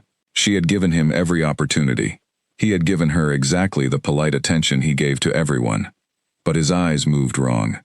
At every communal meal, at intervals that were too consistent to be random, his attention went somewhere other than the people he was speaking with. To the far end of the room, to the service passage, to the kitchen entrance. She tracked the direction of it over 2 full days before she was certain of what she was seeing. On the 4th evening she followed the direction deliberately, timed to the precise moment he did it. Serafina was crossing from the serving station to the kitchen passage with a stack of cleared plates, her head down, moving at her ordinary pace, wearing her gray kitchen apron. Mira sat with this for 30 seconds. Then she excused herself from the table and walked out of the dining hall. She stood in the alcove off the main corridor near the linen storage, and she thought very quickly and very clearly, which was what she did best when something urgent required it. The situation was simple. The king of the Lycan realm had not looked at her, Mira Caven, Alpha's daughter, the most eligible she-wolf in the Northern Territories, in any way that distinguished her from the rest of the room. He had given her precisely the polite managed attention he gave to everyone, consistently, for 4 days of her very careful work. And an Omega who owned nothing and was nobody, was receiving something that moved the king's eyes without him deciding to move them. She needed to know 2 things. what had actually passed between them, and what could be done about it quickly, before whatever was developing became something established. She gathered information over the next 2 days, through the method she always used. Small questions dropped into larger conversations at the right moments, with the right people. From a kitchen girl who thought she was talking about something else entirely. From a senior beta's wife who mentioned, in passing, something she had overheard on the third-floor corridor.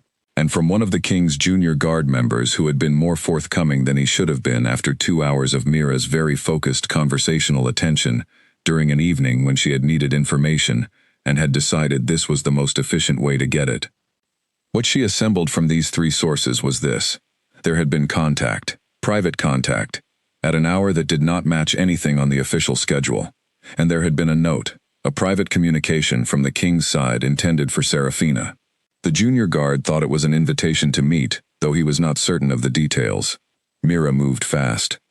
She found the note on the household mail shelf outside the kitchen entrance the following morning, before Serafina had come to collect it. She read it. Her face did not change while she read it. She folded it, placed it in her own pocket, carried it to the kitchen fire, and held it in the flame until it was gone.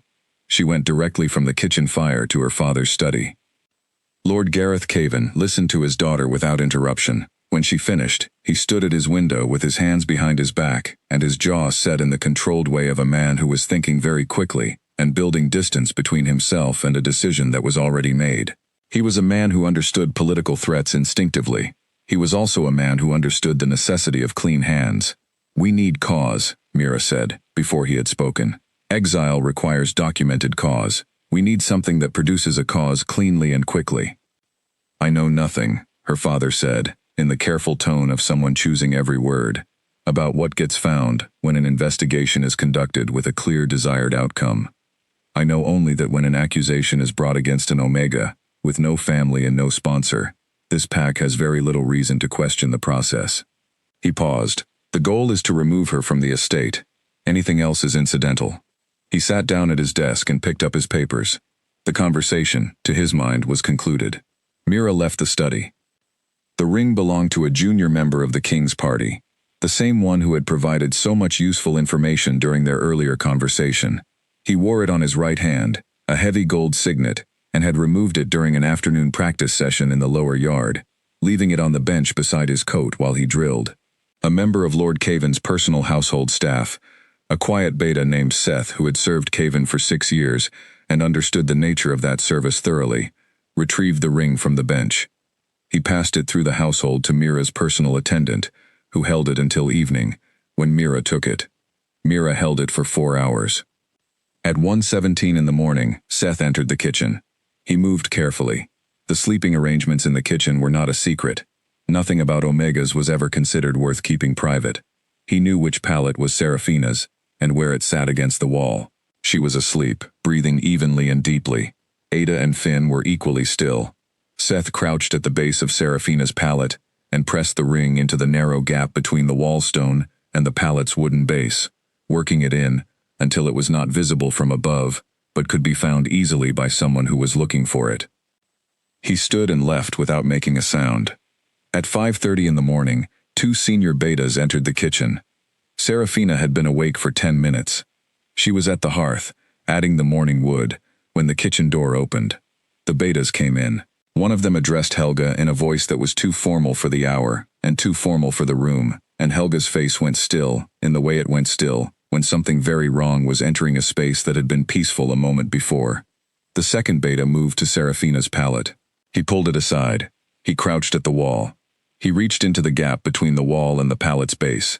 He stood up with the ring held at arm's length, gold and heavy and unmistakable, visible to everyone in the room. Serafina set down the piece of firewood she was holding. She set it down carefully, without dropping it, without any sharpness in the movement, without making any sound. She looked at the ring. She looked at the beta holding it. She looked at Helga, whose face had gone gray. She looked at Ada, who had been woken by the door, and was sitting up on her pallet with her eyes wide and her mouth slightly open. "That is not mine," Serafina said. She said it once, clearly, without urgency. Urgency would read as panic, and panic would read as guilt, and she had spent 15 years managing the reactions that other people could use against her. The pack will determine that, the beta said. The main hall had been assembled before she arrived. It was barely past 6 in the morning, and the hall was full, which told her the assembly had been organized the previous night, which told her everything she needed to know about what this was. She was walked through the main doors by the 2 betas, one on each side, and the faces she walked past were the faces of an audience that had already been told the conclusion and was present to witness its delivery. Her wrists were bound in front of her with a cord, not tight enough to damage anything, tight enough to be unmistakable. She walked to the center of the hall and stood. Lord Caven stood on the 3 stone steps of the main platform in his alpha robes, and his expression was the expression of a man who regretted the necessity of what he was about to do, performed with moderate but not quite convincing skill. She looked straight ahead at a fixed point on the far wall, and she kept her face entirely empty, and she breathed, and she waited. The reading of the accusation took several minutes. The ring, the discovery, the charge, the prescribed punishment. She let the words pass through without responding to any of them. She had no advocate, no witness, no evidence, and an Omega's word against the Alpha's household in Ironmoon had one reliable outcome, and she knew it, and knowing it was not the same as accepting it, and not accepting it was not something she was required to display. She stood straight. She waited. She had been waiting, in one form or another, her entire life in this place. She stood in the center of the hall, with the cord around her wrists, and looked at the fixed point on the far wall, and she thought, with great clarity, about what was happening, and what her options were within it. She had no witness. She had no advocate. She had nothing to present in her own defense, except her own word, which in this hall, against Lord Caven's household, carried the weight the pack had always assigned to it, which was nothing. This was the designed outcome of a carefully arranged situation, and she was standing in the arranged situation, and recognizing it with the same clarity with which she recognized most things, completely, and without any useful margin. She could be exiled for this. That was the pack law provision that governed Omega theft against a guest of high rank. Not just dismissed, exiled. Into the November cold, with no resources, and no destination, and no one obligated to provide her with anything. She was aware of this the way she was aware of all difficult things, directly and without flinching, because flinching from the truth of your situation was a luxury she had never been able to afford. She thought about the guards in the kitchen corridor. She had noticed them 2 days ago and had concluded, correctly, that they were from the king's party, and that they were there because the king had placed them there. She had not told anyone about them. She had not mentioned them to Helga, or to Ada, or to anyone, because she had understood, with the instinct she had been developing for 15 years, that their presence was relevant, and that drawing attention to it was not. She thought about the note that Mira had taken from the shelf. She had seen the shelf empty when she went to collect her correspondence the previous morning, and she had noted it and not said anything, because the note itself had not been a secret she could keep, and saying anything about it to anyone in Ironmoon would have produced exactly 0 useful results. She thought about Seth. He was a quiet man, and she had always understood him as a quiet man, in the particular way of someone who was quiet, because he was careful, and not because he was kind. She had not watched him enter the kitchen last night, because she had been asleep, and she had not had any way of preventing what he had done, and she would not have been able to prove it had happened, even if she had been awake. She had been set up with considerable preparation and skill, and the preparation had been done by someone who understood exactly what resources she had, and had planned around every one of them. She stood in the hall and breathed, and held her face empty, and thought about the guards in the kitchen corridor. The guards had been watching the kitchen for 2 days. They had been watching when Seth arrived. They had been watching for 40 seconds between when Seth entered and when he left, which was enough time for 2 competent people to notice and record what had happened. This was information. It might be useful information or it might not be, depending on things she had no way of knowing. But it was information, and she held it the way she held all information, carefully, and without allowing herself to reach conclusions faster than the evidence supported. She stood in the center of the hall and waited. The thing about waiting, the thing she had learned over 15 years of doing it, in circumstances that were not designed to encourage patience, was that waiting was not the same as passivity. Waiting was a state of readiness. It was the state of someone who had done everything that could be done, and was now alert to the arrival of the moment when the next action would become possible. She had spent 15 years in various versions of this state. She was very good at it. She looked at the fixed point on the far wall, and she breathed, and she waited. She was also, while she was standing in the hall doing nothing she could do, doing the only thing that was available to her, which was thinking. She was thinking about the guards in the corridor. She had been thinking about them since the moment the betas entered the kitchen at 5:30 in the morning and began the procedure. She had thought about them while the betas were reading the accusation. She had thought about them while she was walking to the main hall with her wrists bound, and she was thinking about them now, while she stood in the center of the hall looking at the fixed point on the far wall. The guards had been in the corridor for 2 days. They had been watching. They had been specifically positioned to watch the approach to the kitchen. If they were competent, and she had no reason to believe they were not, they would have seen Seth enter the kitchen at 1:17 in the morning. They would have recorded it. The king's staff were not, based on everything she had observed and read about them, the kind of people who placed guards somewhere to watch something and then did not keep records of what was watched. This was information. Whether it was information that would help her right now, in the next hour, in this hall, she did not know. She had no way of knowing what the king was aware of, or what he had been told, or what action, if any, was being taken at this moment on the other side of the estate. But she had spent 15 years working with incomplete information in situations with no margin, and she had learned that the correct response to incomplete information was not panic and was not false certainty. It was patience and attention and readiness, and she had all three of those in good supply, and she applied them now. She stood in the hall. She breathed. She looked at the fixed point on the far wall. And then the doors at the back of the hall opened. The doors at the back of the hall opened. She felt it before she heard it. The change in the room's quality, the sudden collective stillness of 50 wolves redirecting their attention at once without coordinating it, the specific shift in the air that came from a large number of people, simultaneously reorienting their bodies towards something that had entered the space without warning. She turned her head. King Aldrich Draven walked into the main hall of Ironmoon at 6:15 in the morning wearing his traveling coat, not his ceremonial one. He walked at the pace of someone who had all the time necessary for what they had come to do, and had no need to demonstrate that by moving quickly. The pack in the hall parted for him, the way crowds parted for something they recognized, without being asked, and without any visible signal, simply moving aside the way water moved aside from something that entered it, with sufficient certainty and weight. He did not hurry. He walked to the front of the room, to the cleared space before the platform where she was standing, and he stood there, and looked at Lord Caven on the steps above him for a long moment without speaking. Lord Caven opened his mouth. "Your Highness." The warmth in his voice was the warmth of a man trying to calculate how much trouble had arrived before deciding how to receive it. "This is merely a small household matter, a regrettable—" "I am aware of what this is," the king said. He said it quietly. That was the thing she would remember most clearly. How quiet it was. Not the quietness of someone holding anger down by effort. The quietness of someone who had not needed volume for a very long time, because the room had always resolved before that point became necessary. He turned to his left, where his guard captain had positioned himself beside the door. He said something low. The guard captain stepped forward with a folded document and opened it and began to read from it in a clear, even voice. The document covered 12 hours of investigation by 3 members of the king's intelligence staff, beginning the previous evening.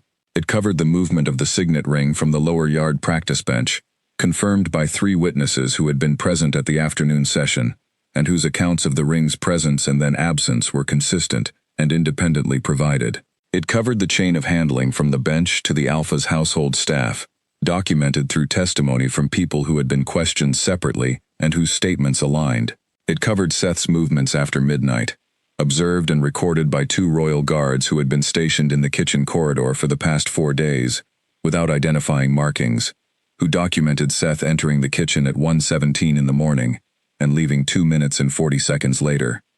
It covered Seth's own testimony, provided at 5 that morning in accurate detail after the guard captain explained to him, specifically and thoroughly, the legal consequences under realm law of providing false testimony to a crown investigation in progress. It covered the intercepted note, traced to Mira Caven through the testimony of the junior guard member who had spoken too freely during a conversational evening several days before, and who had been honest this morning, when faced with the same legal explanation, about what that conversation had contained and what had come of it.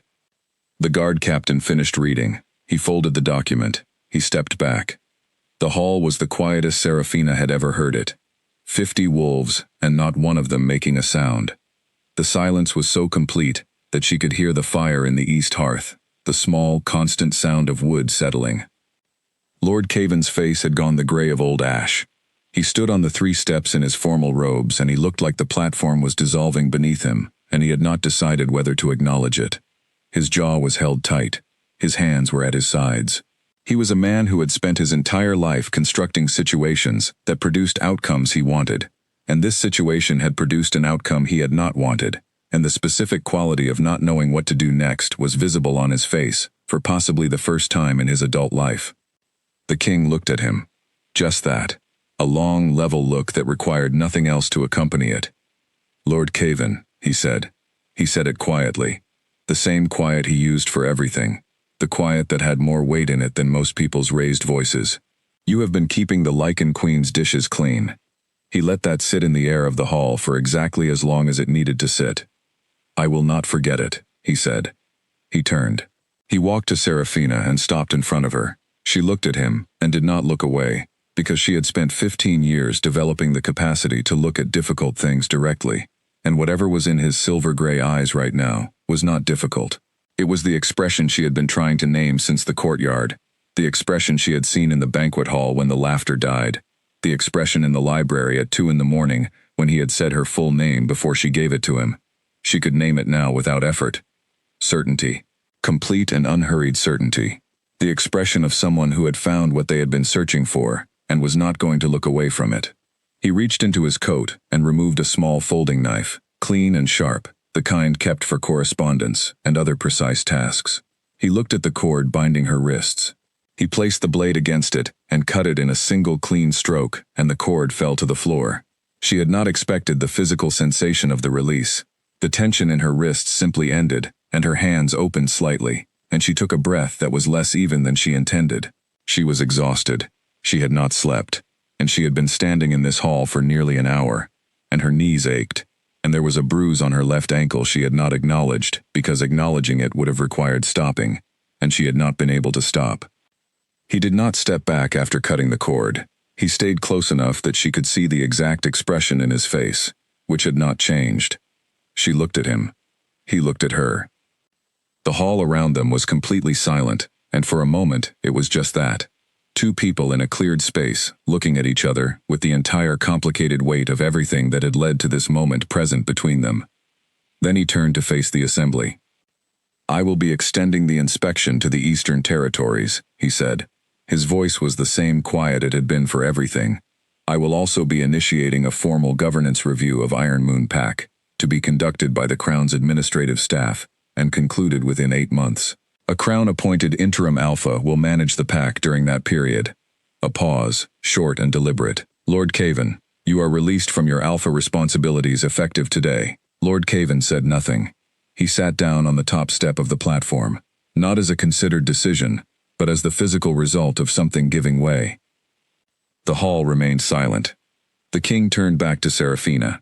He looked at her face, at the steadiness of it, at the composure she had been maintaining for the past hour and the past 15 years before that, and his expression when he looked at it was something she did not quite have a word for. "Are you all right?" he said. It was a quiet question, not formal, the kind you ask someone in a private room, not in the center of a public hall with 50 people watching. She considered the question honestly. Her knees ached. Her wrists were sore. She had not slept. She had stood in this hall in front of 50 people who had already decided on her guilt, and she had done it without letting any of that show, which had cost her more than she generally admitted to herself that these things cost. "Yes," she said. She said it in a voice that was steady and certain, because it was true. She was all right. She had always been all right.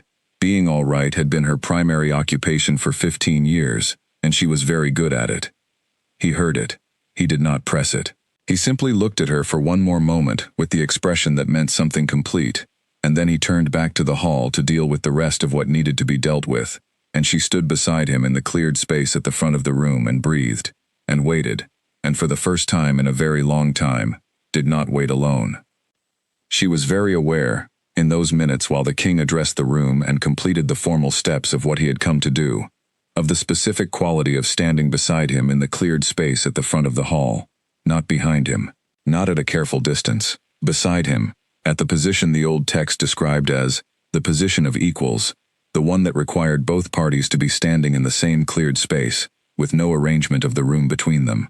She had read about this in the texts. She had read about it as history.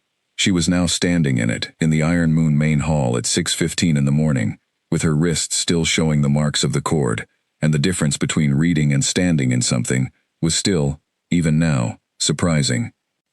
The king completed his formal statements. He appointed Leo of the Eastern Territories as interim alpha, with the brief, specific language that the crown used for interim appointments, language she recognized from the legal journals in the library. Leo, who was standing near the east wall with the expression of someone who had been prepared for this appointment by the king's staff sometime before dawn, and was managing that preparation with more composure than might have been expected, acknowledged the appointment with the correct formal response.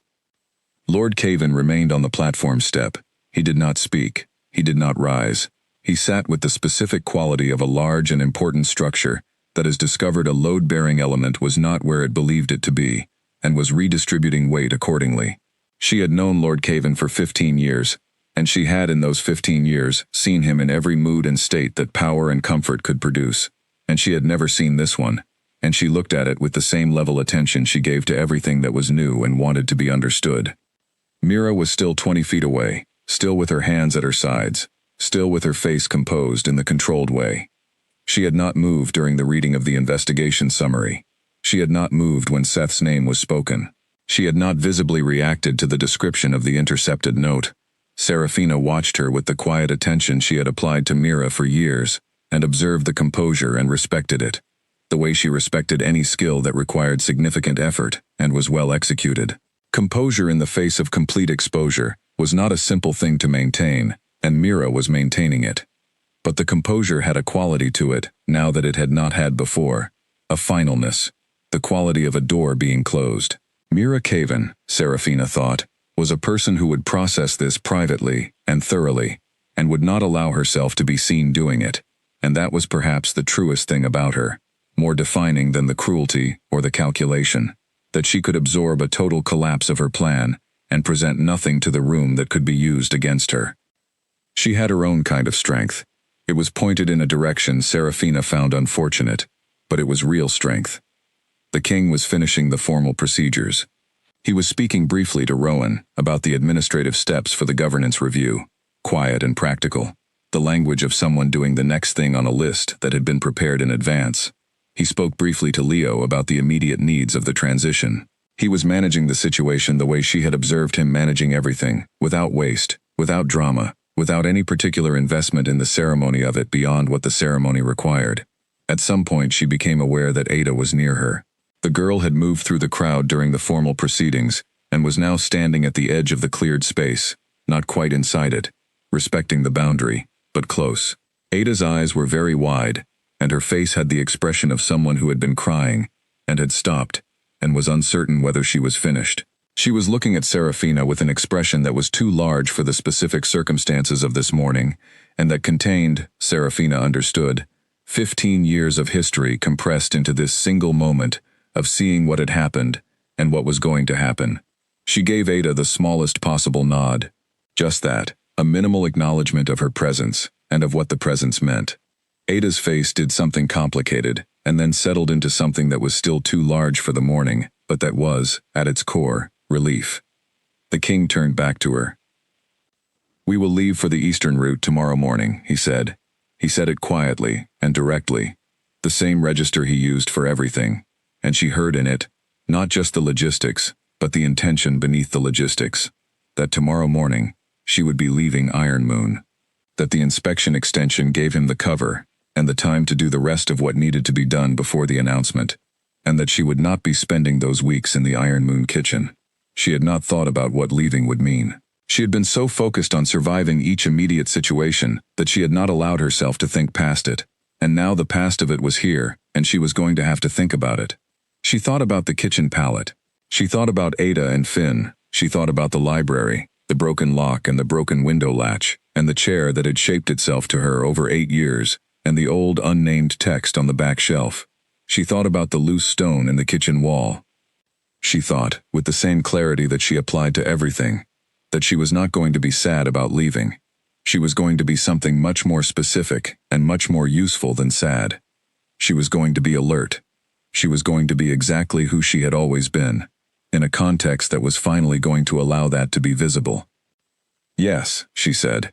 She said it steadily and clearly, and the king looked at her with the expression that meant something complete, and the hall around them was still quiet, and the morning was still early, and there was a great deal ahead. She had always been good at what was ahead. Nothing in the hall moved. The 50 people assembled in the Iron Moon main hall stood in the frozen quality of people who were witnessing something they had no category for. The silence had its own texture, not the silence of waiting, and not the silence of aftermath, but the silence of a room, where the air itself had decided that stillness was required, and had enforced it on everyone present. Seraphina stood with her freed hands at her sides, and breathed. She was aware, in the doubled way that sometimes came to her in extreme moments, of every detail of the room at once. The flat gray morning light through the high windows, laying itself across the stone floor in pale rectangles. The cold smell of the hall's stone walls. The distribution of 50 wolves in the space around her, some of them still in the positions they had occupied when they arrived, and some of them shifted, subtly, in the directions people shifted when the ground moved under them without warning. Ada's voice, cut off somewhere at the back of the crowd at the middle of a breath. The small constant sound of the fire in the east hearth, entirely indifferent to what was happening in front of it. And the king turned now to face the assembly. He did not raise his voice. He never needed to raise his voice.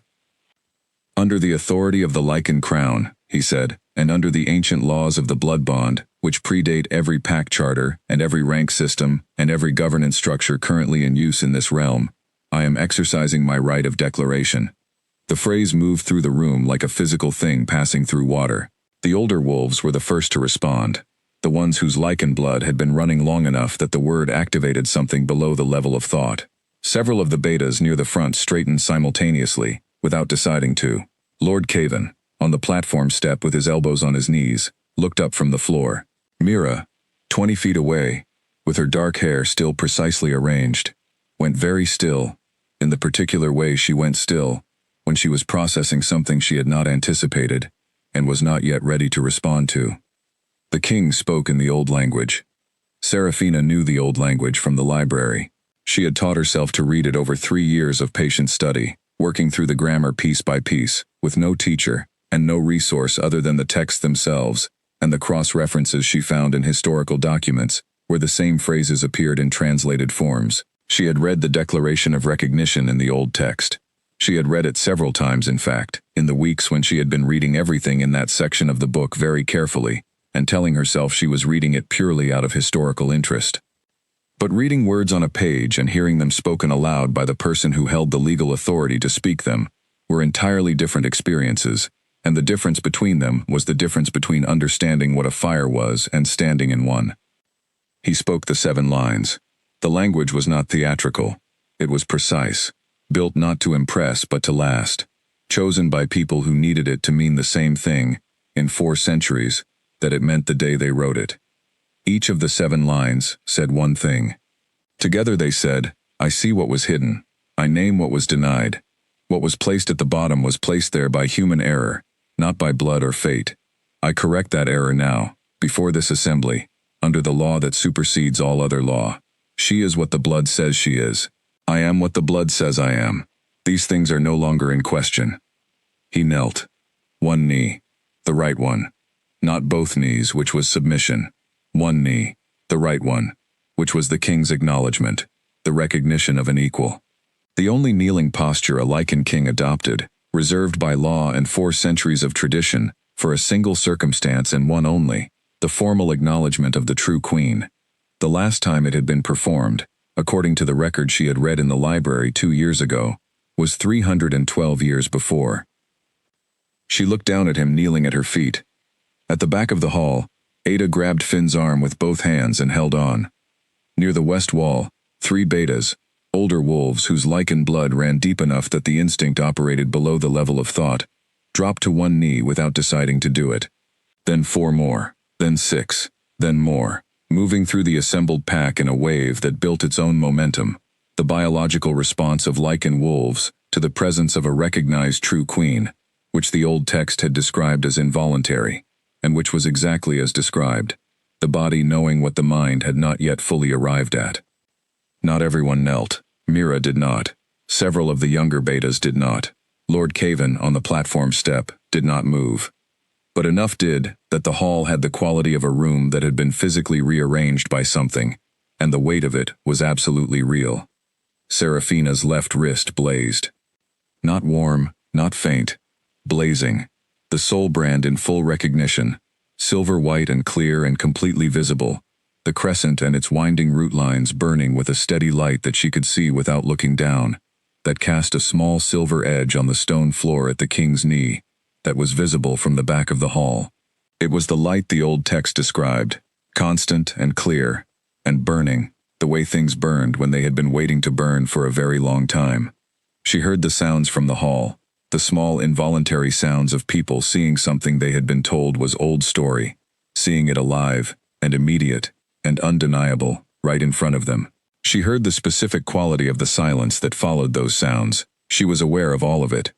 She was more aware of Aldrich. He was looking up at her. His silver-gray eyes had the expression she had first seen across the courtyard on the day he arrived, and had been carrying the weight of since. She could see it clearly from this angle, from above, from the position of someone looking down at the man who had come into this hall before dawn to find her. She thought about the kitchen pallet, and the 15 years of pre-dawn mornings, and the bread eaten standing at the back counter, and the specific quality of the silence that had surrounded her for as long as she could remember. She thought about the bucket hitting the floor that morning, her birthday morning, the first morning she had woken with the mark on her wrist. She thought about the chapter in the old text, and the 6 times she had read it, telling herself it was interesting history, and nothing more. She thought about the courtyard and the banquet and the library at 2 in the morning, and the way he had asked what she read and then actually listened when she answered. She thought about 15 years of knowing who she was, exactly who she was, in a place that had decided she was worth very little before she was old enough to argue about it. She thought about all of it in a single compressed instant, the way the mind sometimes compressed very large amounts of accumulated experience when it finally needed to let them be what they were. And then, for the first time in 15 years, Seraphina Voss cried. Not dramatically. Not in the way of someone breaking apart. 2 tears only, moving down her face in the held silence of the hall. She did not stop them, because stopping them would have cost more than she had left for that kind of discipline, and she was done spending discipline on things that did not deserve to receive it. She stood straight, the way she had always stood, through all of it, every single day of all of it, and she let 2 tears fall, and she breathed. He offered her his hand. She looked at it for a moment. The hand of the man who had walked into this hall before dawn and dismantled every false thing that had been built over 15 years, quietly and thoroughly, until what was actually true had nowhere left to hide. She took his hand. He rose. They stood together in the cleared space at the front of the hall, with the light from her wrist still silver and steady between them, and the pack in their various states of kneeling and standing and silence all around them, and the gray morning light coming through the high windows of the hall she had cleaned on her hands and knees 12 days ago, and nobody had asked who did it. Elder Rowan moved from the side of the room to stand near them. He had the expression of a man who had spent his life studying history, and had just found himself inside a piece of it, and who was holding that experience with the care it deserved. Ada, at the back of the crowd, was still holding Finn's arm with both hands. She was crying with the freedom of someone who was not trying to stop, and Finn was looking directly at Seraphina for the first time in months, without looking away. Lord Caven sat on the platform step and looked at the floor. Mira stood with her hands at her sides and her face carefully composed, because she was not going to let it be anything else. Not now. Not here. Not in front of this specific audience. She was observant enough and quick enough to understand, already, what this meant, and what could and could not be done about it, and she was composing her face over the knowledge, the way you composed a face over a wound that you were not going to show in public. The hall remained very quiet. Serafina tightened her hand around the king's, just slightly. She felt him tighten his hand around hers in return. Outside the high windows, the morning light was moving across the courtyard stones in the particular way morning light moved across stone in the first weeks of winter, low and flat and unhurried, the same light that had lit those stones every morning for 200 years, the same stones she had been mopping when the king arrived, the same stones she had swept and cleaned and scrubbed on her knees for 15 years. They looked the same. Everything was different. She held his hand and she breathed, and she let the tears dry on her face without wiping them, because wiping them would have required a free hand, and she was not ready to have a free hand yet. Not quite yet. She stood in the hall she had cleaned, and she held the hand of the man who had knelt for her, and she breathed. And for the first time in 15 years of holding the weight of her own life entirely alone, she did not hold it alone. After a time, the room began to move again, not all at once, and not dramatically. The frozen quality of it thawed from the edges inward, the way rooms warmed, and people began to shift their weight, and the wolves who had knelt began slowly to rise, and the ordinary sounds of a room with 50 people in it returned gradually, the small sounds of breath and movement, and the creak of the floorboards. Rowan moved to stand beside them. He had the expression she associated with him by now, the expression of someone who processed experience in real time, and recorded it at the same pace, and who was, in this moment, engaged in both activities simultaneously. The formal filing was completed this morning at 5, he said quietly, to both of them. 3 recorders. The bond declaration is registered with the Crown. Whatever happens from this point, the legal foundation is established and unchallengeable. I know, the king said. I know, Serafina said, a moment after. Rowan looked at her. He had been looking at her with this particular quality of attention since the first morning session she had attended, when she had corrected an assumption in the legal framework being discussed, and had done it with the specific precision of someone who had spent a long time reading primary sources. He was a man who genuinely liked encountering a mind that had done serious work in his field without his knowledge, and he made no effort to conceal it. The historian from the Capital University will want to document this, he said. The declaration, the witnesses, the soul mark. He paused. You have the right to determine what is documented and how. Let him document it, she said, accurately and completely. Nothing useful is served by making it smaller than it is. Rowan appeared to find this answer satisfying. Ada had been working her way through the thinning crowd and arrived at the edge of the cleared space. She stood there for a moment, and then she looked directly at Serafina, and she said, in a voice that was trying to be steady, and was not quite managing it, You always knew, didn't you? Serafina considered the question honestly. I knew there was a mark, she said. I knew what the mark was, and what it meant. I did not know what was going to happen. I have never known what was going to happen. I have only known what was true. Ada processed this for a moment. Then she nodded, the way someone nodded when something they had been trying to understand suddenly made sense.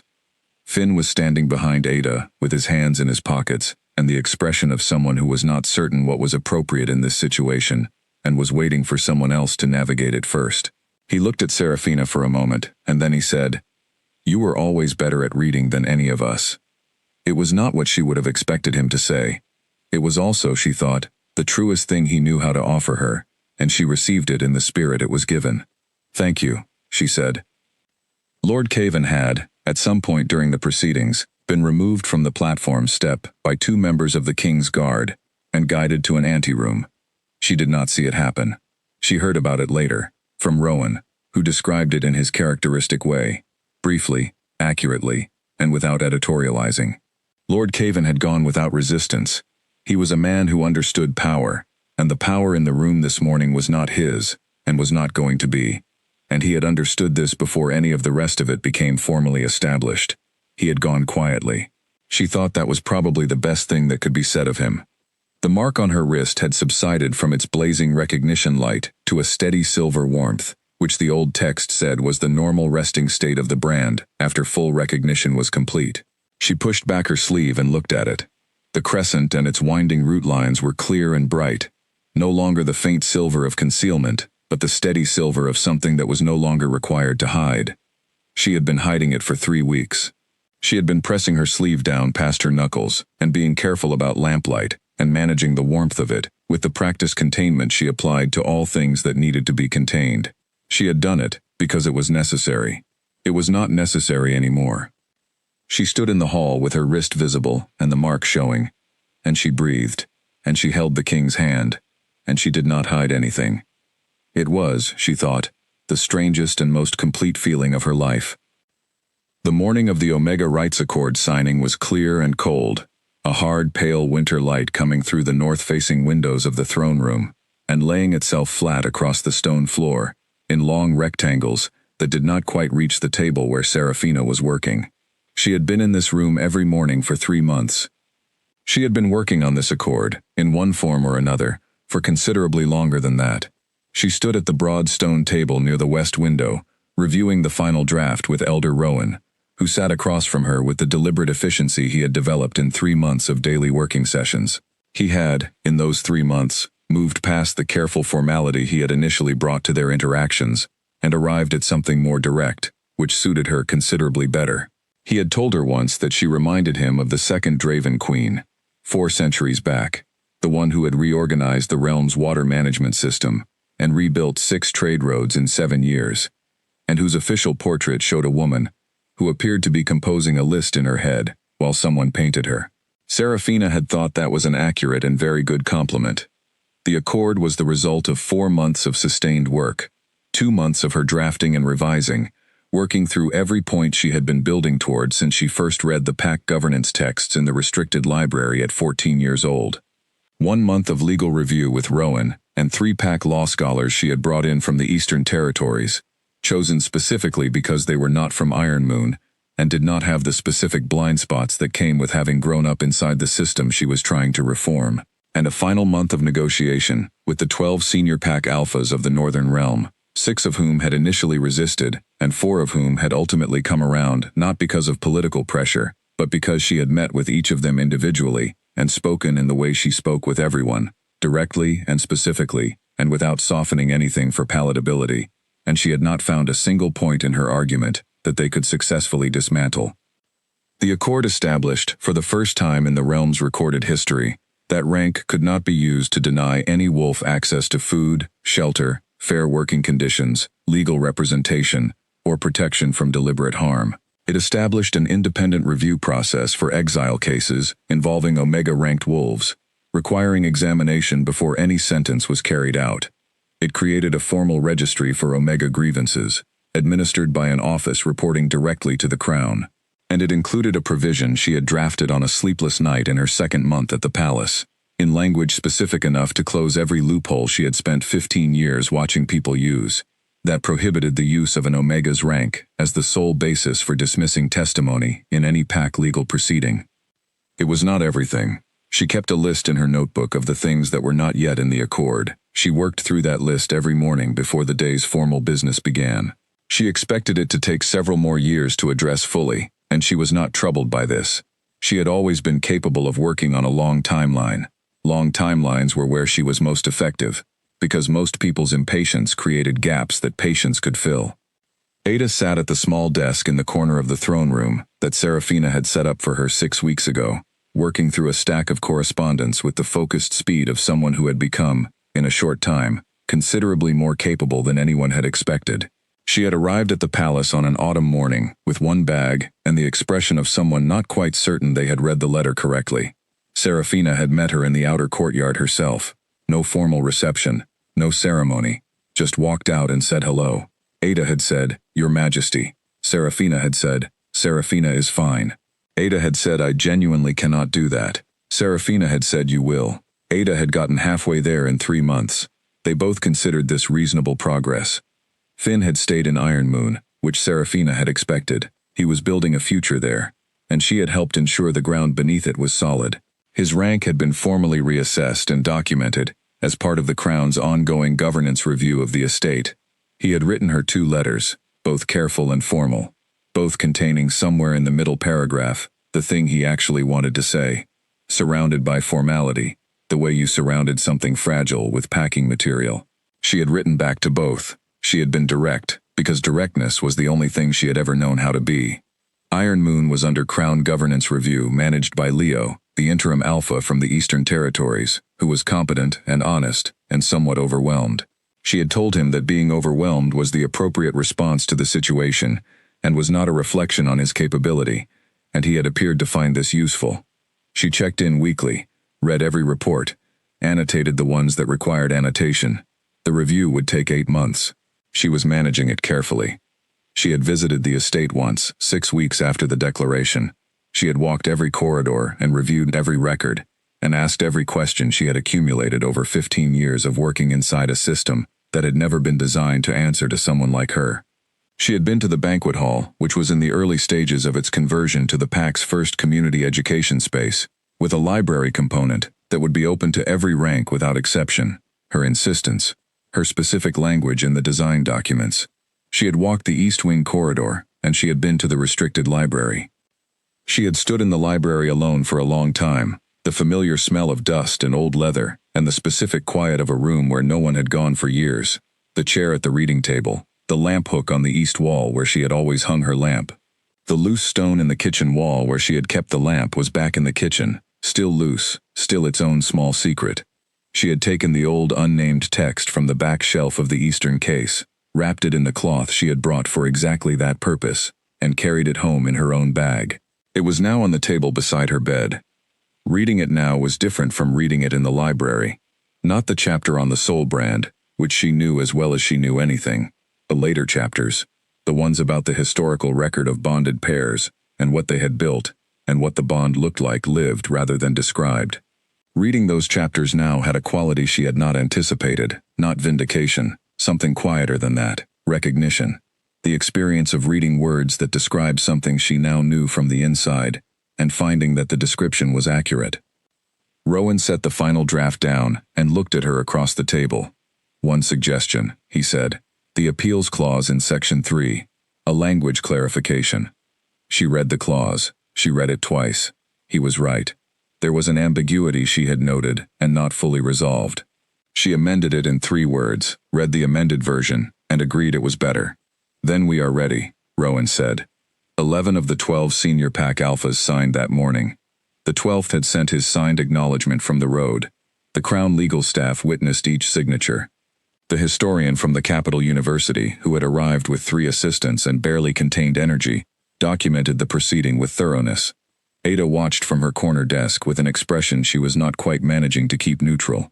Aldrich stood against the east wall, not at the table, not at the center of the ceremony, but present the way he was present at most things she was doing, steadily, without any quality of waiting or impatience, as though the thing that mattered was whatever she was in the center of, and his position relative to it was simply a practical choice about sightlines.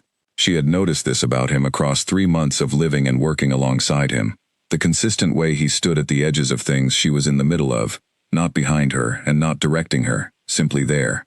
She had spent several weeks identifying what quality it had. It was the quality of someone who trusted, completely and without reservation, and who had no need to demonstrate the trust by standing at the center of it.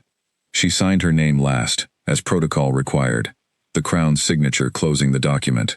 She signed it Serafina Draven, which was her full legal name, and which still required a small internal adjustment each time she wrote it. Not because it felt wrong, because it felt real, and real was still, 3 months in, something she was adjusting to finding. After the ceremony closed, and the witnesses had added their names and the historian's assistants had produced the archival copy, the Eastern historian came to speak with her. He was older, careful and specific, and he asked a question he had clearly been holding through the entire morning. He asked what had changed the moment the king knelt. She stood at the window with the northern mountains visible in the middle distance, their peaks white in the early winter. She thought about the question with the same seriousness she applied to good questions. "Nothing changed in me," she said. She said it as a fact. "I knew who I was before he knelt. I had known for a long time. The library helped with that. 8 years of reading in a room with a broken lock, after midnight, by myself. When you spend enough years being told that your value is determined by the rank someone assigned you, and you spend enough years reading the actual history of how rank was invented and why, you develop a clear understanding of the difference between what you are and what the world has decided to call you." She paused. "I was at the bottom for 15 years, but I was never the person they said I was. I simply had to wait for the conditions to allow what was actually true to be seen." The historian wrote something carefully. "And what changed then?" he said. "The world caught up," she said. "That is all. The truth had not moved. It was waiting in place. I was waiting with it." She moved away from the window. 3 more meetings before the afternoon ended, and a review session with Rowan at 5. She passed Aldrich on the way to the door. He was speaking with one of the Alpha delegates about an Eastern trade adjustment, but his attention shifted to her as she went past, and the look in his silver-gray eyes when it did was the look she had first seen across a courtyard in Iron Moon, the look of someone who had found what they had been searching for, and was still, quietly, not quite over the completeness of it.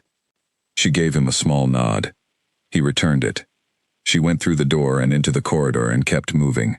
There was work to do, and she had always been good at work, and the difference now was that the work was entirely and completely hers. Not extracted from her, not assigned to her without acknowledgement or credit, but chosen by her, shaped by her own clear understanding of what needed doing and why, with the full authority of the crown behind her, and the full capacity of her own mind in front of her, and 15 years of training herself to think clearly, under conditions that were designed to prevent it, which turned out to be the most useful preparation imaginable for the work of making the world slightly more fair than she had found it. That night she went back to the throne room alone, after everyone else had gone. She stood in the empty room in the quiet, in the dark, with the mountains as shadow shapes through the north windows. She stood for a while, not doing anything in particular, just standing in a room that was hers, in a life that was hers, breathing. Then she went to bed. On the table beside her bed, the old unnamed text sat with its worn spine and its pencil-annotated margins, and the pages she had turned so many times the edges had softened. She picked it up. She found her place in the later section, the chapter she had not reached until this month. She read for an hour in the lamplight, the winter cold pressing at the tall windows, the Soul brand quiet and warm and steady on her wrist, constant and present, and belonging entirely to her, in the way that everything in this life now belonged to her. Not by assignment, not by anyone else's decision, by the deep, unalterable, patient, 400-year fact of what she had always been. She turned the last page. She set the book down. She slept well. She had not told anyone about the loose stone in the kitchen wall, or the lamp that had been kept behind it since before she arrived. She had thought about it several times in the weeks since she left Iron Moon, in the way you thought about particular details of a former life that you had not expected to miss. Not the kitchen itself, not the pallet or the cold floor or the 15 years of work, but the lamp behind the loose stone, which had been her specific secret, in a place where she had no other secrets, had acquired in the distance of 3 months, a quality that she recognized as something she would want to address. On her visit to Iron Moon 6 weeks ago, on the morning before she left, she had gone to the kitchen alone, before anyone else was awake. She had found the loose stone exactly where it had always been. She had taken the lamp out and looked at it, and then she had put it back. She did not take it. The lamp belonged to the kitchen wall, to whoever came next and needed a small private light at an inconvenient hour. She had left it there. She had put it back carefully, and replaced the stone, and left the kitchen, and as she walked down the corridor toward the exit, she had thought that leaving it there was probably the correct decision, and the library itself would do the rest. The library at Iron Moon would be open to any wolf in the pack within the year, pending the completion of the conversion work that Leo was overseeing. The broken lock had been repaired, the window latch had been replaced, the restricted wing designation had been formally removed. The books were still there, all of them, including the histories and the legal journals and the natural philosophy texts, and the old letters from the early Alpha that had been left there by accident generations ago and never retrieved. She had arranged, through the governance review, for a small fund to maintain and expand the collection. She had specified, in the documents, that the collection should include historical texts on the origins of the pack governance system and the rank assignment practices of the settlement era, and that these should not be placed in a restricted section, but on the main shelves, accessible without permission to anyone who wanted to read them. She had also arranged, in the same documents, that the chair at the reading table should remain where it was, facing the east window. She had not explained why, and nobody had asked. Rowan had asked once, during a working session, whether she intended to write a formal account of her time in Iron Moon, for the historical record. She had thought about it for a moment, and then said that the formal account was already being written by the historian from the Capital University, and would presumably be accurate and thorough, and that she was more interested in writing the next chapter than in documenting the previous one. Rowan had said that was probably the right disposition for someone with significant work ahead of them. She had agreed, and they had returned to the appeals clause in Section 3, and the afternoon had continued.